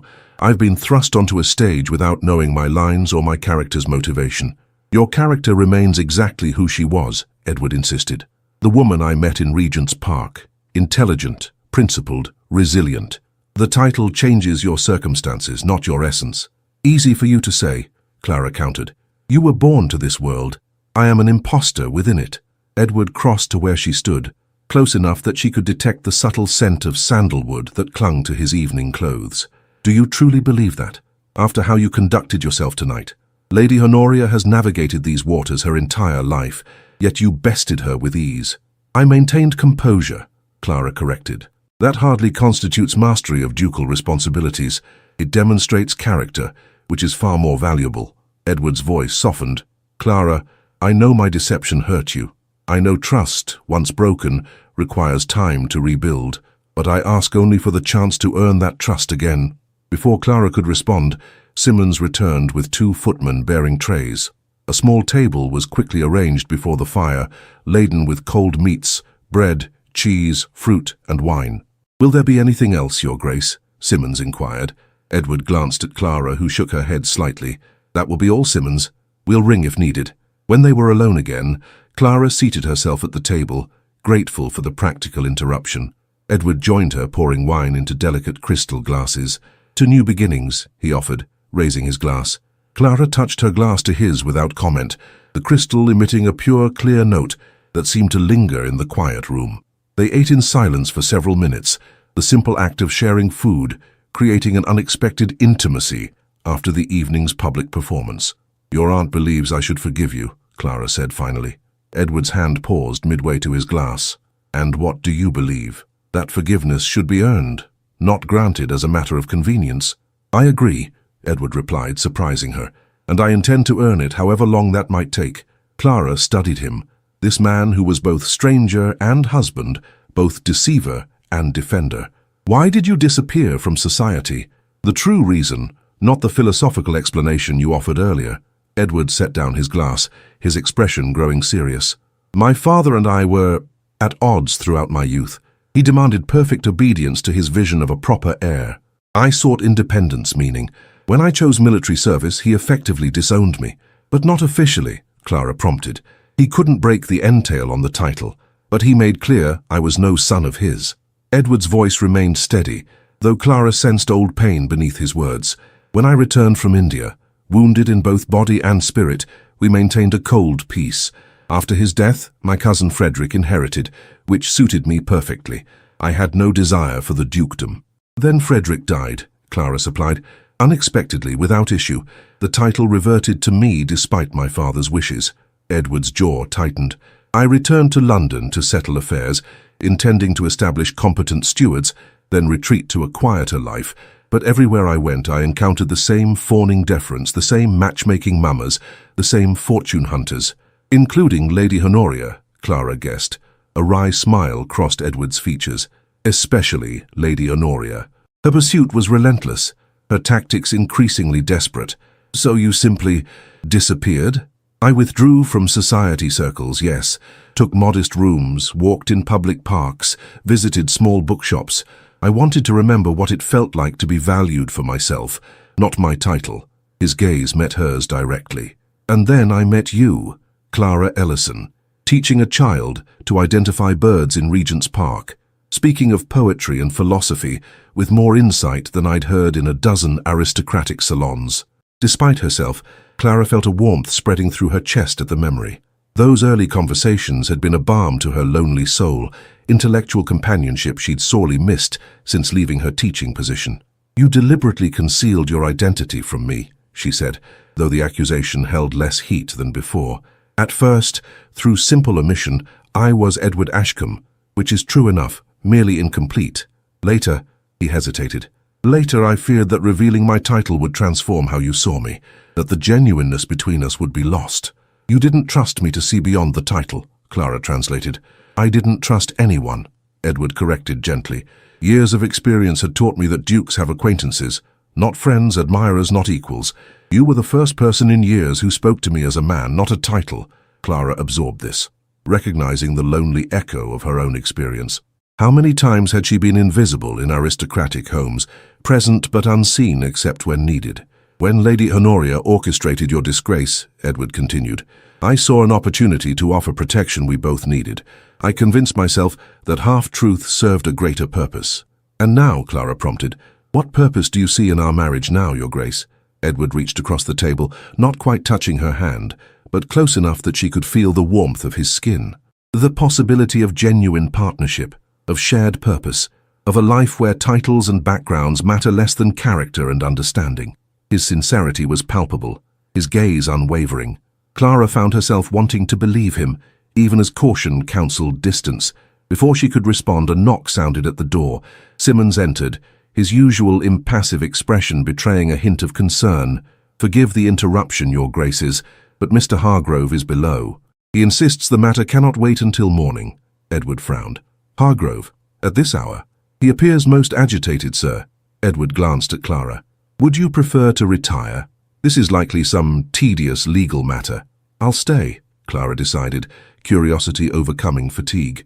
"As Duchess, I should understand such matters." Edward nodded, a flicker of approval crossing his features. "Show him in, Simmons." Moments later, Mr. Hargrove bustled into the room, his corpulent frame suggesting he had come directly from dinner, his flushed face indicating significant wine consumption. Your Graces," he corrected, bowing hastily to Clara. "Forgive this unconscionable intrusion, but a matter of grave importance has arisen." "Sit, Hargrove," Edward instructed, gesturing to a chair. "What couldn't wait until morning?" The solicitor extracted a document from his inner pocket, hands trembling slightly. "This letter arrived at my office by special messenger just an hour ago. It's from Sir William Blackwood." Clara started at the name. "Lady Blackwood's husband? My former employer?" "The very same, Your Grace." Hargrove mopped his brow with a handkerchief. "It seems news of your marriage has reached him, and he makes most disturbing allegations." Edward's expression hardened. "What allegations?" "He claims, most improperly, that Her Grace's dismissal from his household stemmed not from moral impropriety, as was rumoured, but from the discovery of certain documents." Hargrove's discomfort visibly increased. "Documents suggesting that Miss Ellison, that is Her Grace, was not who she claimed to be." Clara's blood ran cold. "That's absurd. I presented proper references when I joined the Blackwood household." "Indeed, Your Grace. But Sir William alleges those references were falsified. He further claims that investigation revealed your true identity to be not Clara Ellison, governess, but Lady Clara Linwood, daughter of the late Earl of Thornfield." The room seemed to tilt beneath Clara's feet. "That's impossible," she whispered. "Is it?" Edward asked quietly, his keen gaze studying her with new intensity. "Of course it is," Clara exclaimed. "I would know if I were an earl's daughter." Hargrove shifted uncomfortably. "Sir William claims to possess documentation proving that the real Clara Ellison died of fever some 15 years ago in Yorkshire. He suggests that Lady Clara assumed this identity after her father's death and the family's financial ruin." "This is preposterous," Clara insisted, though a strange roaring had begun in her ears. "My parents were respectable, if modest people. My father taught mathematics at a small academy. My mother died when I was young. There is nothing aristocratic in my background." Edward's expression remained unreadable. "What documentation does Sir William claim to possess?" "He does not specify," Hargrove admitted, "but he threatens to make his findings public unless—" He trailed off, clearly reluctant to continue. "Unless," Edward prompted, "unless your Grace pays him a considerable sum to maintain silence." Hargrove's jowls quivered with indignation. "It's blackmail, sir, plain and simple." "It's nonsense," Clara stated firmly. "I've never heard of any Earl of Thornfield or Lady Clara Linwood." A curious expression crossed Edward's face. "I have," he said slowly. "Thornfield was a minor earldom that collapsed under debt some 12 years ago. The Earl died in disgrace, his estate sold to pay creditors. There was a daughter, I believe, who disappeared from society around that time." Clara stared at him, speechless. A memory flashed in her mind, her father's face pale with illness, whispering, "Remember who you are, Clara, remember, no matter what comes." She had attributed his words to delirium, for he had died the next day, leaving her alone at 16 to make her way in the world. "This is clearly an attempt at extortion," Edward continued, his voice hardening as he addressed Hargrove. "Blackwood assumes that as a new duchess with a controversial background, my wife would be vulnerable to such threats." "Most likely," Hargrove agreed, relief evident in his tone. "Shall I respond with a firm denial?" "No," Edward said thoughtfully. "Invite Sir William to present his evidence directly to me, tomorrow at noon, here at Wexford House." "Edward," Clara protested, "you cannot seriously entertain this fiction." "Not the fiction," Edward replied evenly. "The man behind it. I wish to understand his motives more clearly." He turned back to Hargrove. "Make it clear that if his evidence proves fabricated as we expect, the consequences will be severe." After Hargrove departed, Clara paced the morning room, her thoughts in turmoil. "This is Lady Honoria's doing," she declared. "She's enlisted Blackwood in some scheme to discredit me further." Edward watched her carefully. "Possibly, though it's an elaborate fabrication even for Honoria." Clara stopped pacing, suddenly aware of his scrutiny. "You cannot possibly believe there's truth in this." "I believe," he said slowly, "that people are seldom what they first appear, myself included." The irony of his words, coming from a duke who had posed as a ruined gentleman, was not lost on Clara. "I am exactly who I claim to be," she insisted. "A governess who married a man she believed ruined, only to discover he was a duke in disguise. That story holds quite enough drama without adding fictional earldoms. Edward smiled slightly. Indeed it does. He rose, crossing to stand before her. Whatever Blackwood presents tomorrow, we shall face it together. Now, you should rest. Your first day as Duchess has been rather more eventful than anticipated. A maid waited upstairs to assist Clara into a nightgown that had mysteriously appeared in her new chambers. Lady Beatrice's foresight again, she suspected. The blue suite proved to be a sequence of rooms decorated in varying shades of azure and silver, its furnishings elegant, yet comfortable. The bed alone was larger than her entire chamber at Mrs. Finch's boarding house. As the maid departed, Clara moved to the window, gazing out at the moonlit garden below. Beyond it stretched London, a city that had first rejected her, then been forced to acknowledge her as a duchess, and now seemed determined to rewrite her very identity. Was it possible? Could the father she remembered, quiet, scholarly, perpetually worried, have been not a teacher but an earl? Could the modest home of her childhood have been not their true station, but a retreat after financial ruin? No, it was absurd. She would have known, would have remembered such a dramatic change in circumstances. Yet as she prepared for sleep in a duchess's chambers, in a duke's mansion, after an evening spent crossing swords with London's elite, Clara found herself questioning everything she had once held certain. Edward had hidden his true identity. Might her father have done the same? The grandfather clock in the hallway chimed midnight as Clara slipped between silk sheets, her mind still churning with questions. What evidence could Sir William possibly present? Why had Lady Blackwood truly dismissed her? And most troubling of all, why did Edward seem to find this preposterous claim worth investigating? Sleep claimed her eventually, but her dreams were fragmented. Images of her father alternating with the stern-faced portraits in Wexford House's entrance hall, Lady Honoria's mocking laugh, and Edward's searching gaze asking the question he had voiced earlier, is it impossible? In the darkness of her new bedchamber, surrounded by luxury she had never sought, Clara whispered her answer to the sleeping house. I know who I am, don't I? The question lingered, unanswered, as London's bells marked the passage of night toward a morning that promised yet another transformation in her rapidly changing life. Noon approached with the inexorability of fate. Clara had spent the morning in a state of controlled anxiety, alternating between indignation at Sir William's absurd claims and unsettling doubt about her own past. Edward had breakfasted with her in the morning room, discussing practical household matters as though blackmail allegations were a normal part of marital adjustment. Lady Beatrice will call later, he informed her. She's engaged a social secretary to assist with the correspondence generated by last night's appearance. Correspondence? Clara echoed. Edward gestured to a silver salver piled with envelopes. Invitations, welcome notes, and undoubtedly some less friendly communications. Society has decided you're interesting, which is both blessing and curse. Now, as the mantel clock ticked toward 12, Clara paced the formal drawing room where Edward had decided to receive Sir William. She had chosen a morning dress of deep burgundy, one of Lady Beatrice's emergency commissions, that balanced dignity with subtle authority. You needn't be present for this meeting, Edward reminded her, watching from his position by the fireplace. I could handle Blackwood alone. These allegations concern me directly, Clara replied firmly.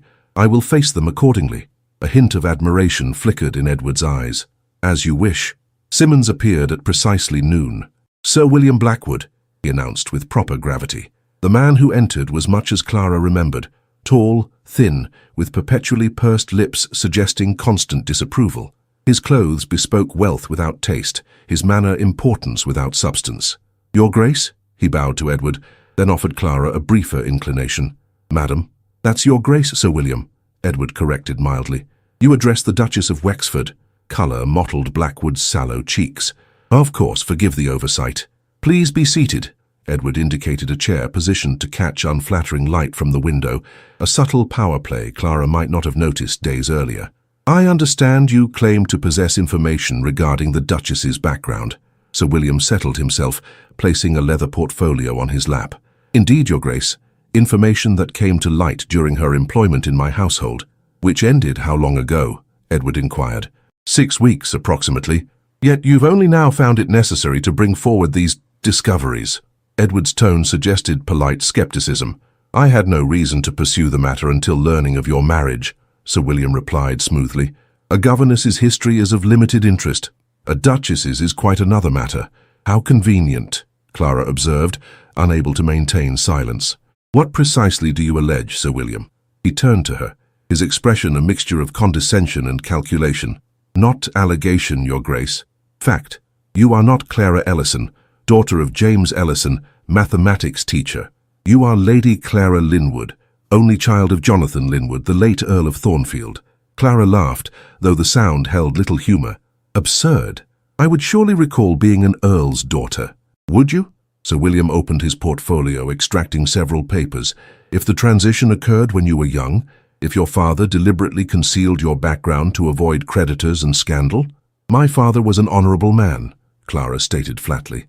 The Earl of Thornfield was indeed honourable, Sir William agreed, until gaming debts and poor investments ruined him. After his estates were sold to satisfy creditors, he retreated to obscurity, taking his young daughter, you, and reinventing himself as a teacher. He handed a document to Edward, who examined it with a neutral expression before passing it to Clara. It was a death certificate for Clara Ellison, aged 9 years, dated 1849, from a village in Yorkshire. This proves nothing, Clara said, though her voice lacked conviction. Ellison is not an uncommon name. Indeed. Sir William produced another document, a faded newspaper clipping reporting the death of Jonathan Linwood, Earl of Thornfield, in 1853. Note the Earl left behind a daughter, Lady Clara, age 16. Clara's hands trembled slightly. 16. Her exact age when her father died. The coincidence was unsettling. Still circumstantial, Edward commented, though his tone had shifted subtly. Sir William smiled thinly. Perhaps this will prove more convincing. He withdrew a small portrait from his portfolio, a miniature of a young woman with chestnut hair and clear grey eyes, wearing a blue dress and pearl eardrops. The resemblance to Clara was unmistakable. Lady Clara Linwood, painted for her 16th birthday, Sir William announced. My wife discovered it among your possessions during your employment, hidden in the false bottom of your writing case. Clara stared at the portrait, memories suddenly assaulting her, her father placing it in her hands as he lay dying, whispering that it was her mother, that she must keep it safe always. But her mother had died when she was very young. She had no clear memories of her face. Where did you get this? She whispered. As I said, from your writing case. When confronted, you claimed it was your mother. Lady Blackwood's suspicions were aroused, leading to further investigation. Sir William's expression turned smug. The Linwood family features are quite distinctive. The portrait was easily identified by an expert. Edward rose, moving to stand beside Clara's chair, his presence steadying. You still haven't explained your purpose in bringing these matters forward, Sir William. Merely to establish truth, Blackwood replied unconvincingly. The Ton should know that the new Duchess of Wexford is actually of noble birth, if somewhat tarnished lineage. How altruistic, Edward remarked dryly. And this truth-seeking requires financial compensation, I understand. Sir William shifted uncomfortably. Compensation for my investigative efforts would be appropriate. My connections at the Herald's office don't come cheaply. I see. Edward's voice hardened. And if this compensation isn't forthcoming, you'll take your discoveries to the newspapers. Information finds its way into circulation, Blackwood hedged. The story of a duke unknowingly restoring an earl's daughter to her proper station would certainly interest the gossip columns. Clara found her voice at last. This is blackmail, Sir William. Nothing more. An unfortunate characterization, Your Grace. His emphasis on her title held subtle mockery. I merely offer you the opportunity to control how this information emerges. Edward moved behind Clara's chair, one hand resting lightly on her shoulder. What would prevent us from simply denying your claims? This. Sir William produced his final document with the flourish of a conjurer, revealing his most impressive trick, the birth record of Lady Clara Linwood, showing the distinctive birthmark on her left shoulder, a mark resembling a small crescent moon, according to the attending physician. Clara froze, her hand unconsciously rising to touch her left shoulder through her dress. The crescent-shaped birthmark had been with her all her life, a private detail known only to her and those who had cared for her in childhood. Edward's hand tightened slightly on her shoulder. May I see that document? Sir William passed it over, watching Clara's reaction with undisguised triumph. I see Her Grace recognizes the accuracy of this detail. Clara said nothing, her mind racing through fragments of memory. Her father's insistence on perfect diction and posture despite their modest circumstances, his extensive library, incongruous in their small home, his refusal to discuss their life before she turned 10, the portrait he had claimed was her mother, now revealed as herself. These documents appear convincing, Edward admitted, returning to his seat. However, their sudden appearance and your approach suggest motives beyond historical accuracy. Sir William smiled thinly. My motives are irrelevant if the information is true, and I believe Her Grace's reaction confirms it is. It confirms nothing, Clara stated, though her conviction had wavered. A birthmark is hardly definitive proof of identity. Perhaps not alone, Sir William agreed, but combined with the portrait, the timing of your father's death, and certain aristocratic qualities you've always displayed despite your supposed humble origins, the evidence becomes compelling. What qualities? Clara demanded.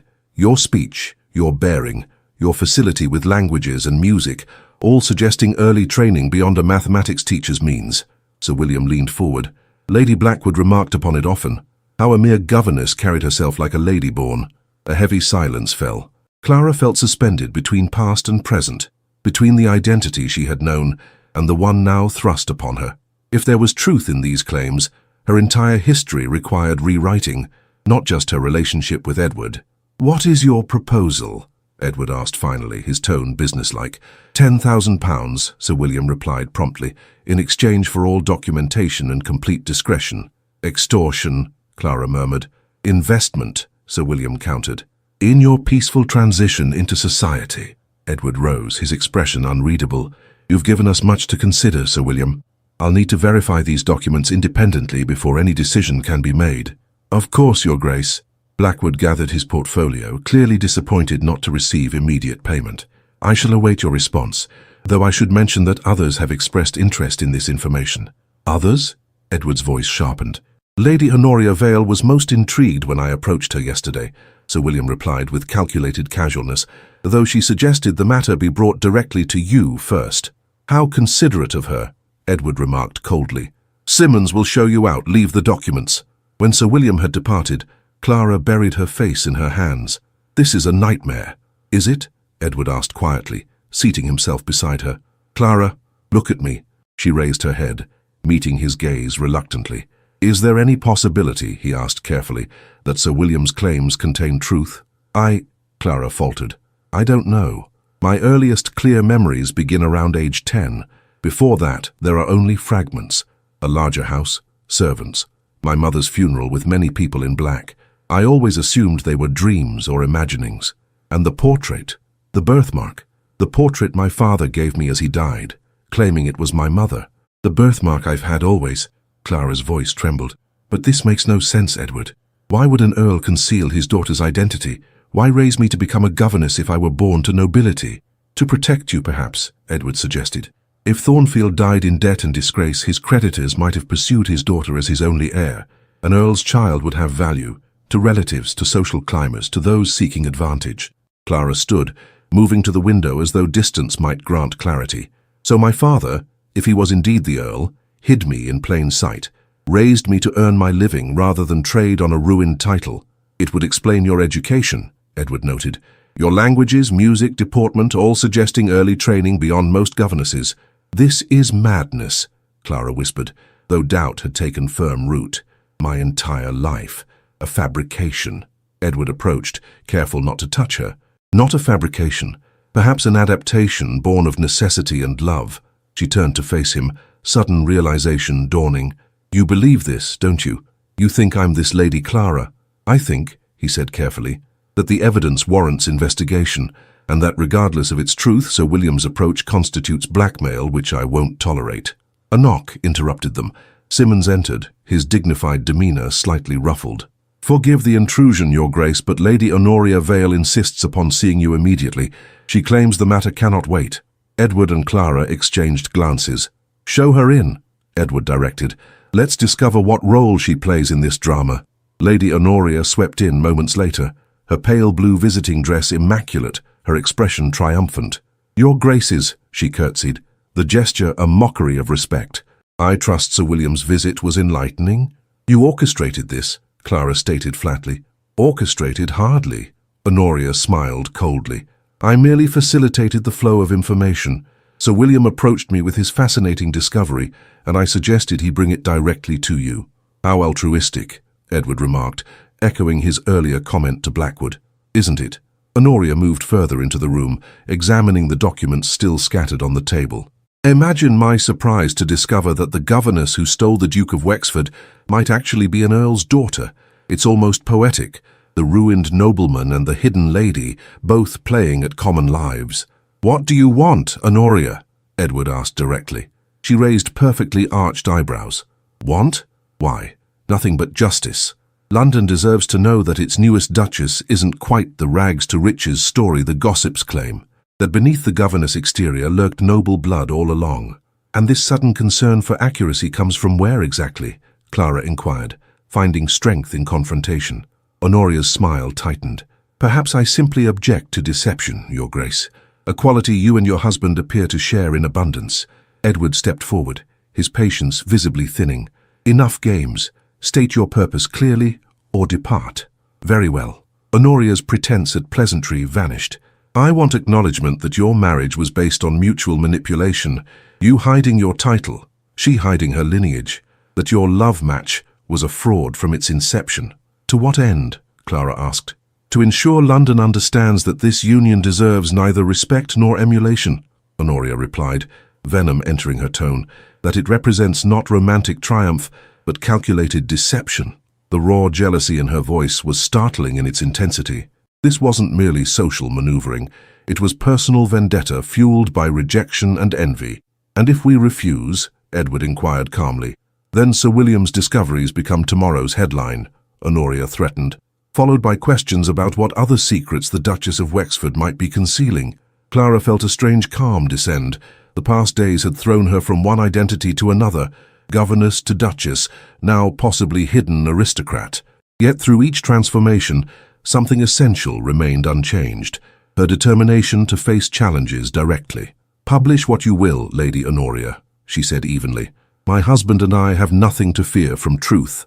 Honoria's eyes widened in surprise, clearly having expected capitulation rather than defiance. You cannot mean that. Your reputation, my reputation, has already weathered governess to duchess in 3 days, Clara interrupted. I suspect it can manage this revelation as well. Edward moved to stand beside Clara, his shoulder touching hers in silent solidarity. I believe my wife has answered for both of us, Lady Honoria. Simmons will show you out. Honoria's face flushed with anger. You'll regret this defiance. By tomorrow evening, all of London will know the truth about your fraud of a marriage. All of London already believes we're the most interesting couple of the season, Edward replied, a hint of amusement entering his voice. Your revelations will only cement that position. After Honoria's furious departure, Clara sank into a chair, emotional exhaustion overtaking her. What now? Edward seated himself opposite her, his expression thoughtful. Now we determine the truth, whatever it may be. I've already sent for Thomas. He has connections at the Herald's office who can verify these documents' authenticity. And if they are authentic, if I am this Lady Clara, then you've completed the most remarkable circle, Edward replied softly. From nobility through obscurity and back again, not through calculation but through character. Clara studied him, this duke who had hidden as a commoner, who now faced possible scandal with unexpected equanimity. You're taking this rather calmly. A smile touched his lips. When one has spent months concealing a dukedom, one develops perspective on identity's fluid nature. Besides, there's a certain symmetry I find appealing. A duke who pretended to be ruined, married to an earl's daughter who believed herself common. Despite everything, Clara found herself returning his smile, as though we were characters in some improbable novel. More improbable than most, Edward agreed. Though I suspect Lady Honoria fails to appreciate the romantic potential of our situation. Romance was hardly her concern, Clara noted dryly. No, but it might be ours.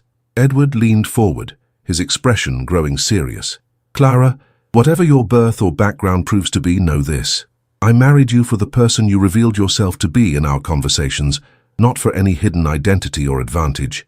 The earnestness in his voice stirred something in Clara's heart, a warmth she had carefully suppressed since discovering his deception. As I married you, she admitted quietly. A knock interrupted the moment.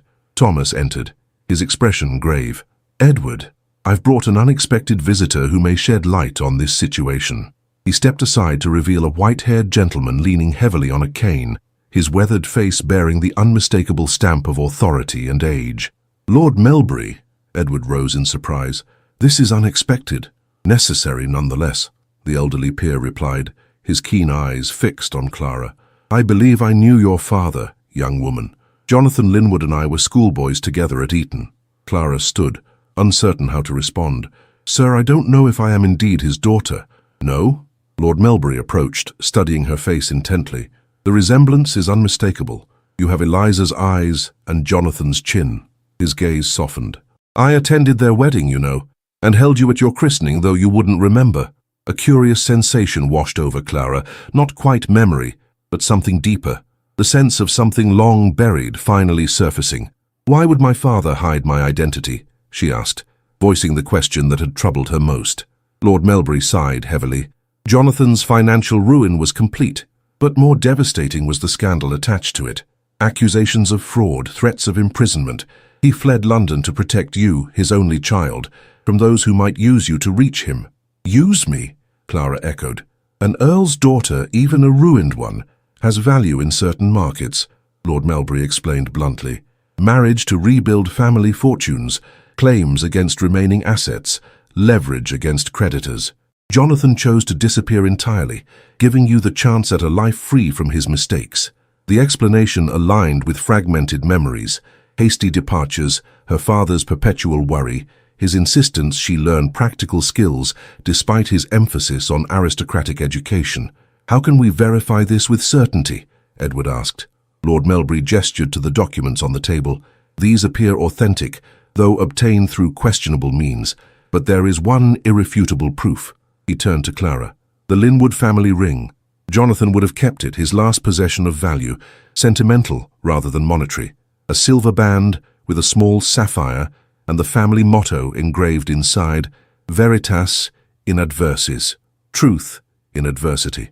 The words resonated through Clara's mind, triggering a cascade of memory. Her father placing a ring in her hand the night he died, whispering those very words, telling her to keep it hidden always, that someday it might protect her when he could not. "I have it," she whispered, the realization breaking over her like a wave. "In my writing case, beneath the false bottom where the portrait was kept, I always believed it was my mother's." "Not your mother's?" Lord Melbury confirmed. "The Linwood signet, passed down for generations. If you possess it, there can be no doubt. You are Lady Clara Linwood, daughter of Jonathan, Earl of Thornfield." The clock on the mantel chimed 3 times, marking the moment when Clara's past realigned itself with stunning clarity. She was both the governess she had lived as and the lady she had been born as, the two identities suddenly merging into a single, coherent whole. "I need to see the ring," she said quietly. Thomas was dispatched to retrieve the writing case from Clara's belongings, returning with a worn leather box that had travelled with her through numerous positions. With steady hands, Clara opened the concealed compartment where the portrait had been discovered, revealing a smaller hidden section beneath it. There lay a silver ring tarnished with age, its small sapphire glowing softly in the afternoon light. Clara lifted it carefully, turning it to read the inscription inside. "Veritas in adversis, truth in adversity," she translated aloud, meeting Edward's gaze across the room. "How appropriate." Lord Melbury nodded solemnly. "Jonathan would be proud to see you now, my dear. Not because you've married a duke, he cared little for titles in the end, but because you've survived, prospered through your own merits, and maintained the dignity he sacrificed everything to preserve." Clara slipped the ring onto her finger, not her wedding band, but her birthright. 2 circles of metal now marked her skin, each representing a different aspect of her identity, neither cancelling the other. "What happens now?" she asked, directing the question to both Edward and Lord Melbury. "That," Edward replied, "depends entirely on what you wish, Clara, or Lady Clara, if you prefer."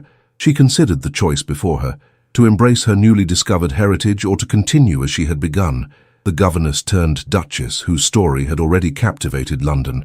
"I am Clara," she decided finally. "Lady Clara Ellison Ashcombe, Duchess of Wexford. Both identities are mine, I'll claim them equally." Edward smiled, approval warming his features. "A wise choice, and perfectly timed," Thomas added. "For if Lady Honoria publishes her revelations tomorrow, she'll find you've already embraced the truth she hoped would destroy you." "We should announce it first," Edward suggested. "This evening, at the Cunningham Ball." The entire ton will be present. Lord Melbury nodded approvingly. Strategic. I shall accompany you to confirm the connection publicly. Honoria Vale will find her thunder thoroughly stolen. As plans were made for the evening's dramatic appearance, Clara stood at the window, watching London's late afternoon shadows lengthen across Wexford House's garden. In 3 days, she had transformed from disgraced governess to duchess to rediscovered aristocrat. Yet beneath these shifting identities, she remained essentially herself, the woman who had walked in Regent's Park discussing poetry, who had faced Lady Honoria's barbs with quiet dignity, who had demanded honesty from the Duke she had married. Edward approached, standing beside her at the window. "Are you well?" he asked quietly. "I'm adjusting," she replied honestly. "It's rather a lot to absorb." "Indeed." His hand found hers, warm and steady. "Though you manage it with remarkable grace." Clara turned to face him, studying the man who had first deceived her, then defended her, and now stood beside her through this latest transformation. "I believe we're even now," she observed with gentle irony. "How so?" "You concealed your identity as Duke. I unwittingly concealed mine as an Earl's daughter. Neither of us is precisely who the other first believed." Edward's laugh held genuine amusement. "A matched pair of impostors, it seems." "Perhaps not impostors," Clara corrected. "Simply people who found each other beneath the labels society assigns."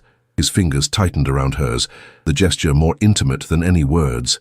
"Does this mean you might consider forgiving my deception?"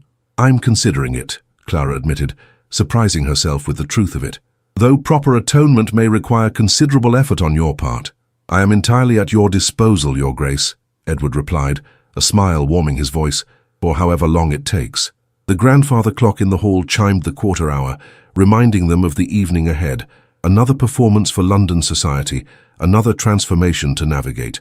Yet as Clara prepared to face the ton again, this time as the rediscovered Lady Clara, as well as the Duchess of Wexford, she felt a curious sense of completion, as though scattered pieces of her life were finally assembling into a coherent whole. Edward offered his arm with formal courtesy that barely concealed growing affection. "Shall we prepare to scandalize London society once more, my Lady Duchess?" Clara placed her hand on his sleeve, the Linwood signet ring gleaming beside her wedding band.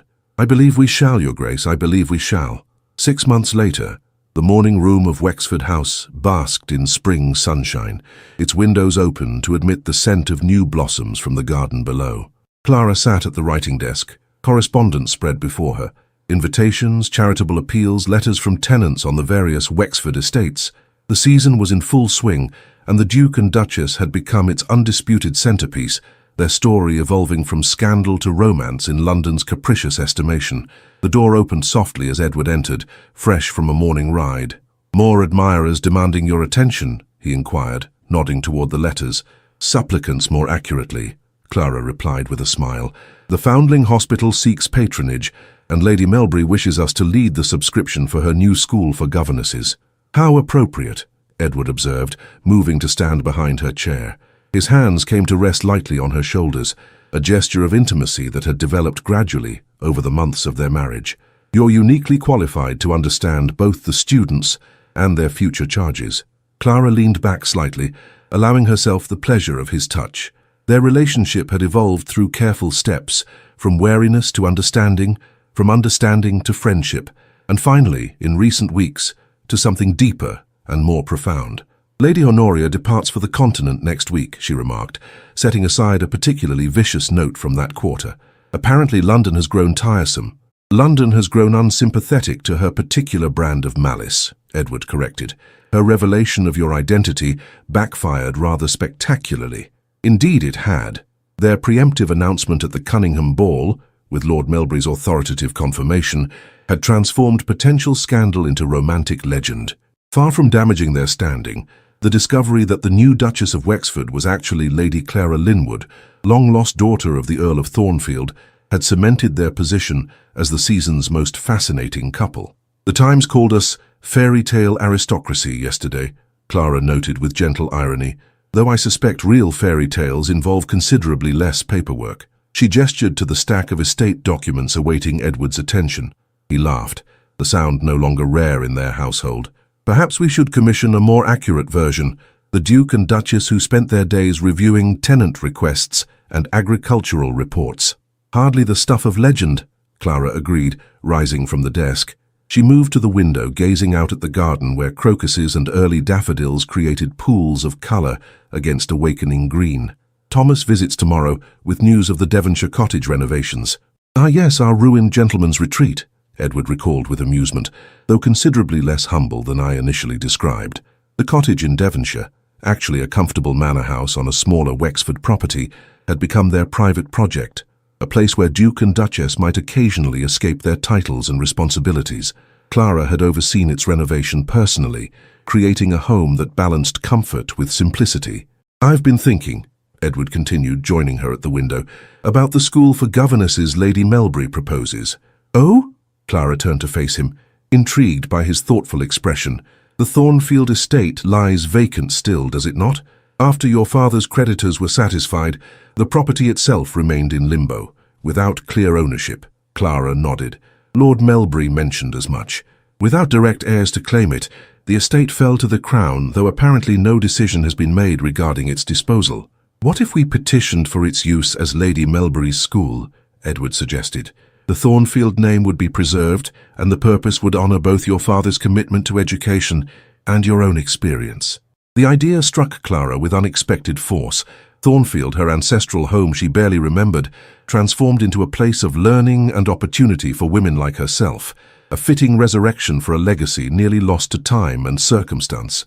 Edward, that's perfect, she breathed. But could we secure it? The petition would require significant influence. The Duke and Duchess of Wexford, together with the Earl of Melbury, present a rather formidable alliance, Edward reminded her with a smile.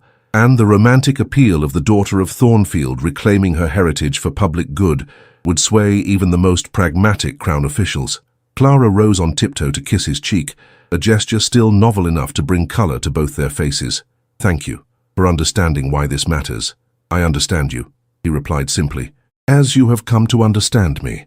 That understanding had developed slowly, through quiet conversations in this very room, through shared duties at the Wexford estates, through the gradual revelation of histories both had kept guarded.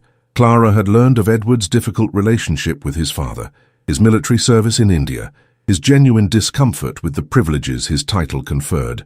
Edward had discovered Clara's passionate commitment to education, her quiet strength forged through years of self-reliance, her ability to navigate between worlds without losing her essential self. A knock at the door interrupted their moment of companionable silence. Simmons entered, bearing a silver salver with a single letter. From Lady Beatrice, Your Grace, he announced, presenting it to Clara. Her footman awaits a response. Clara broke the seal, reading quickly. Your aunt invites us to dine this evening. Apparently she has news that cannot wait until tomorrow's planned visit. Intriguing, Edward remarked. Aunt Beatrice rarely indulges in suspense. I shall write our acceptance immediately. Clara returned to the desk, penning a brief note that Simmons carried away with dignified efficiency. When they were alone again, Edward approached, taking her hand in his. Before we are swept into whatever drama Aunt Beatrice has orchestrated, there is a matter I wish to discuss. The serious note in his voice caught Clara's attention. Is something wrong? On the contrary. His thumb traced the outline of the Linwood signet ring she still wore alongside her wedding band. I've been reflecting on our unusual beginning, the deceptions, revelations, and transformations that brought us together.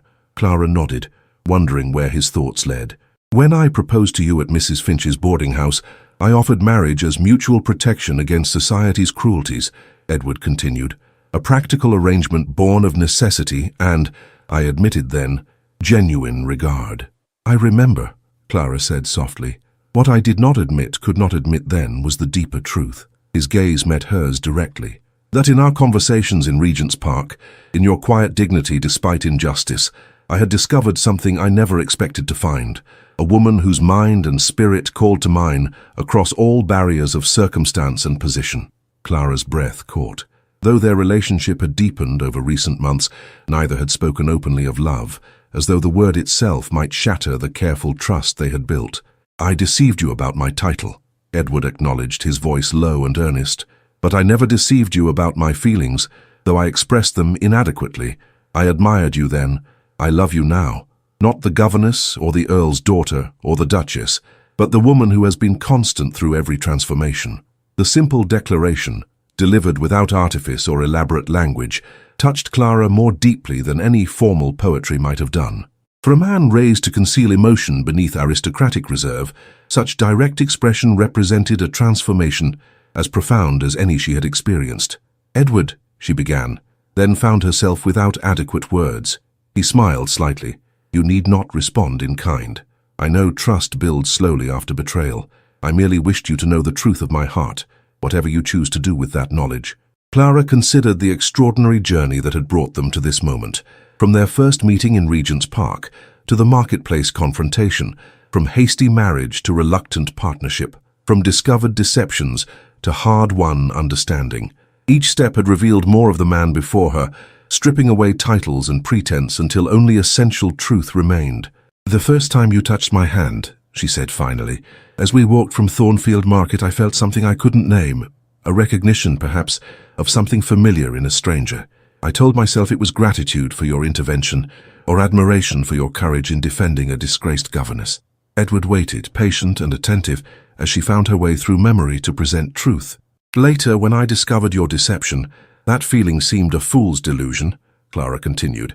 "Yet it persisted through anger and disappointment, growing stronger as I came to know the man beneath both masks, the ruined gentleman and the reluctant duke." She stepped closer, placing her free hand against his chest, feeling his heartbeat strong and steady beneath her palm. "I love that man, Edward. Not for what he possesses or what title he bears, but for who he has revealed himself to be, in kindness and integrity, in faults acknowledged and amends made, in the courage to speak truth even when it risks rejection." His arms encircled her with gentle certainty, drawing her close. "Clara," he whispered, her name a benediction on his lips. "We began in deception," she murmured, "but we need not continue in it, not with each other." Their kiss, when it came, held the warmth of spring after winter's long absence, tender yet profound, a promise of seasons yet to unfold between them. Not the first kiss of their marriage, but the first untainted by reservation or doubt, the first fully claimed by hearts as well as lips. When they parted, Edward's smile held wonder tinged with mischief. What will society make of this development, I wonder? A duke and duchess who married first and fell in love after. "Society may think what it wishes," Clara replied, her own smile echoing his. "We've given them quite enough entertainment already." The afternoon sun streamed through the windows, illuminating two figures standing close together in the morning room of Wexford House. No longer strangers navigating unfamiliar terrain, but partners finding their way to shared purpose and mutual joy. Later, as their carriage carried them toward Lady Beatrice's dinner party, Clara gazed out at the London streets where her journey had begun, first as a governess, seeking modest employment, then as a duchess, navigating treacherous social waters. The city had rejected her, then reluctantly accepted her, and finally embraced the romantic legend she and Edward had inadvertently created. Edward's hand found hers in the carriage's privacy. "What are you thinking?" "About endings and beginnings," Clara replied honestly, "and how difficult it is sometimes to distinguish between them." "Philosophical as always," he noted with affection. "Practical, rather," she corrected. "Tomorrow I begin interviews for teachers at the Thornfield School for Governesses. Today I received confirmation that the royal petition has been approved. The estate will be transferred to the school's trust next month." Edward's expression warmed with pride. "You've accomplished in 6 months what most could not achieve in years." "We have accomplished it," Clara amended. "Your influence opened doors. Lady Beatrice's connections secured patronage. Lord Melbury's testimony convinced the Crown Commissioners." "Your vision drives it all," Edward insisted. "The governess who became a duchess, using both perspectives to create something new." The carriage slowed as they approached Lady Beatrice's elegant townhouse. Footmen appeared to assist their descent, bowing deeply as Edward handed Clara down the carriage steps. "Your Graces," Lady Beatrice's butler greeted them at the door. "Her ladyship awaits you in the drawing-room." They found Lady Beatrice entertaining not only Thomas Hale, whose presence they had expected, but also the Dowager Countess of Melbury, whose approval at the Harrington musical evening had begun their social acceptance, and Lord Melbury himself, resplendent in evening dress despite his advanced years. "Ah, the guests of honor arrive," Lady Beatrice exclaimed, rising to embrace Clara with unexpected warmth. "My dear, you look positively radiant. Marriage agrees with you at last, I see." The knowing glint in her eye suggested Lady Beatrice had observed the shift in their relationship, long before either had acknowledged it openly. Clara felt colour rise in her cheeks, but did not contradict her astute aunt by marriage. "You summoned us with promises of important news," Edward reminded his aunt after greetings had been exchanged. "Has war been declared, or merely a new fashion decreed from Paris?" "Neither, impertinent boy," Lady Beatrice replied with affection, "though what I have to share may prove equally revolutionary in certain circles." She gestured for them to be seated. "Lord Melbury has received word from his contacts at the College of Arms." Clara glanced at the elderly peer, whose expression combined satisfaction with barely suppressed excitement. "What word?" she asked. "Regarding the Thornfield title," Lord Melbury explained. "While the estates were sold to satisfy creditors, the earldom itself merely fell dormant upon your father's death, without recognized male heir. As most titles do when the male line ends," Edward noted. "Indeed," Lord Melbury continued. "However, research conducted for the school project revealed an unusual clause in the original letters patent that created the Thornfield earldom in 1672. Unlike most peerages, Thornfield was granted with remainder to heirs of the body lawfully begotten, without specifying male heirs exclusively. A profound silence fell as the implications of this revelation dawned on those present. "Are you suggesting," Clara began carefully, "that the Thornfield title did not become extinct upon my father's death?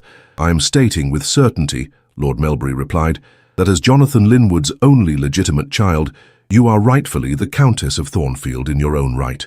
Clara stared at him, momentarily speechless. After months of adjusting to her identity as Lady Clara, after finally growing comfortable as Duchess of Wexford, this new revelation threatened to upend her sense of self once more. "But this is extraordinary," Thomas exclaimed into the silence. "A Countess Suaujure in her own right is exceptionally rare. 5 currently exist," the Dowager Countess of Melbury supplied with precision. "You would be the 6th, my dear." Edward's hand found Clara's, squeezing gently in silent support. "What does this mean practically?" he asked, addressing the question Clara herself was too overwhelmed to voice. "It means," Lady Beatrice explained with evident satisfaction, "that our Clara is not merely the Duchess of Wexford by marriage, but the Countess of Thornfield by birth and right. A peeress twice over from different directions. The College of Arms has verified the letters patent," Lord Melbury added. "The formal recognition requires only your petition, which I have taken the liberty of preparing." He withdrew a document from his inner pocket, placing it on the table before Clara. "The title cannot restore the estates, of course, but it acknowledges your rightful heritage in the peerage." Clara gazed at the document, emotions swirling too rapidly to name. From governess to duchess to countess in her own right, each identity revealing new facets of a life she had thought simple and straightforward mere months ago. "You needn't decide immediately," Edward assured her, his voice gentle. "But you must decide eventually," the Dowager Countess interjected with characteristic directness. "The title is yours by right of blood. Whether you claim it or allow it to remain dormant affects not only yourself, but future generations." Future generations. The phrase caught Clara's attention, conjuring images of children yet unborn. Children who might someday inherit both Wexford from their father and Thornfield from their mother, united in bloodlines that had found each other against all probability. "I will sign the petition," Clara decided, her voice quiet but firm. "Not for the honor it confers, but for the truth it represents. My father concealed our identity to protect me. I will reclaim it to honor him." As Lord Melbury guided her through the formal document signing, Clara felt Edward's steady presence beside her, not directing or influencing, but supporting whatever choice she made. Their partnership had evolved from convenient arrangement to genuine alliance, founded on mutual respect that had survived deception, revelation, and transformation. Later, as London's lights flickered against the evening sky, and their carriage carried them back to Wexford House, Edward drew Clara close against the spring chill. "Countess of Thornfield and Duchess of Wexford," he mused. "Quite a collection of titles for a woman who once claimed to be merely a governess." "I was never merely anything," Clara replied with newfound certainty. "Neither were you merely a ruined gentleman or merely a duke. We are composed of all our experiences, all our choices, all our truths revealed and concealed." Edward's smile was visible even in the carriage's dimness. "My philosophical Countess Duchess, what wisdom will you bring to our breakfast table tomorrow?" "Perhaps simply this," Clara answered, resting her head against his shoulder with the easy familiarity of genuine affection, "that the journey matters more than the destination, and that sometimes the longest path between 2 points governess to duchess, duke to husband, strangers to lovers, proves the most worthwhile in the end. As Wexford House appeared before them, windows glowing with welcome light, Clara reflected on the extraordinary circle her life had travelled, from aristocratic beginning through humble middle to unexpected restoration. Yet more precious than any title or position was the man beside her, whose own journey had matched hers in complexity and revelation. "Welcome home, Countess," Edward murmured as the carriage stopped before their door. "Welcome home, husband," Clara replied, the simple word holding more meaning than any formal title ever could. Hand in hand they ascended the steps of Wexford House, Duke and Duchess, Earl's daughter and nobleman's son, two souls who had found each other beneath the weight of societal expectations and historical accident. Their story, begun in deception and transformed through truth, would soon pass into London legend, the governess who married a man she believed ruined, until London discovered he was the Duke in disguise, and she, the Countess in her own right. Yet the legend would capture only the outward form, never the inner substance of two lives that had discovered, against all probability, the rarest treasure of all. Love built not on illusion, but on truth revealed in adversity. Veritas in adversis, just as the Linwood ring had promised all along. In a world that judges by appearance and status, true value lies in seeing beyond titles and circumstances to the essential character within. We are not defined by the labels society places upon us, but by the choices we make when faced with both adversity and privilege. The most profound connections form not when we present perfect facades, but when we reveal our authentic selves, flaws, vulnerabilities and strengths alike. Clara and Edward's journey reminds us that genuine love requires courage, the courage to be seen as we truly are, to forgive imperfection, and to choose trust even after betrayal. Perhaps most importantly, their story teaches us that our identities are not fixed points but evolving journeys. We contain multitudes, the person we were born as, the person circumstances shaped us to be, and the person we choose to become. When we embrace all facets of ourselves, neither hiding in shame nor clinging to pride, we discover the freedom to form relationships based on truth rather than expectation. In the end, the titles we bear matter less than the integrity with which we wear them, and the compassion we extend to others, navigating their own complex paths through life's unexpected transformations.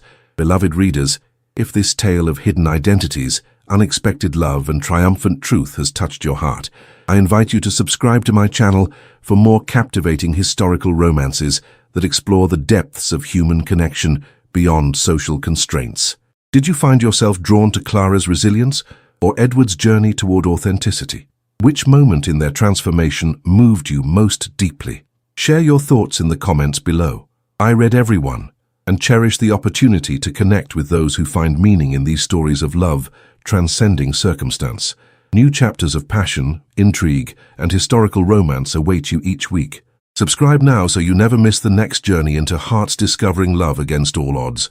Until next time, may you recognize the nobility within yourself, regardless of title or station.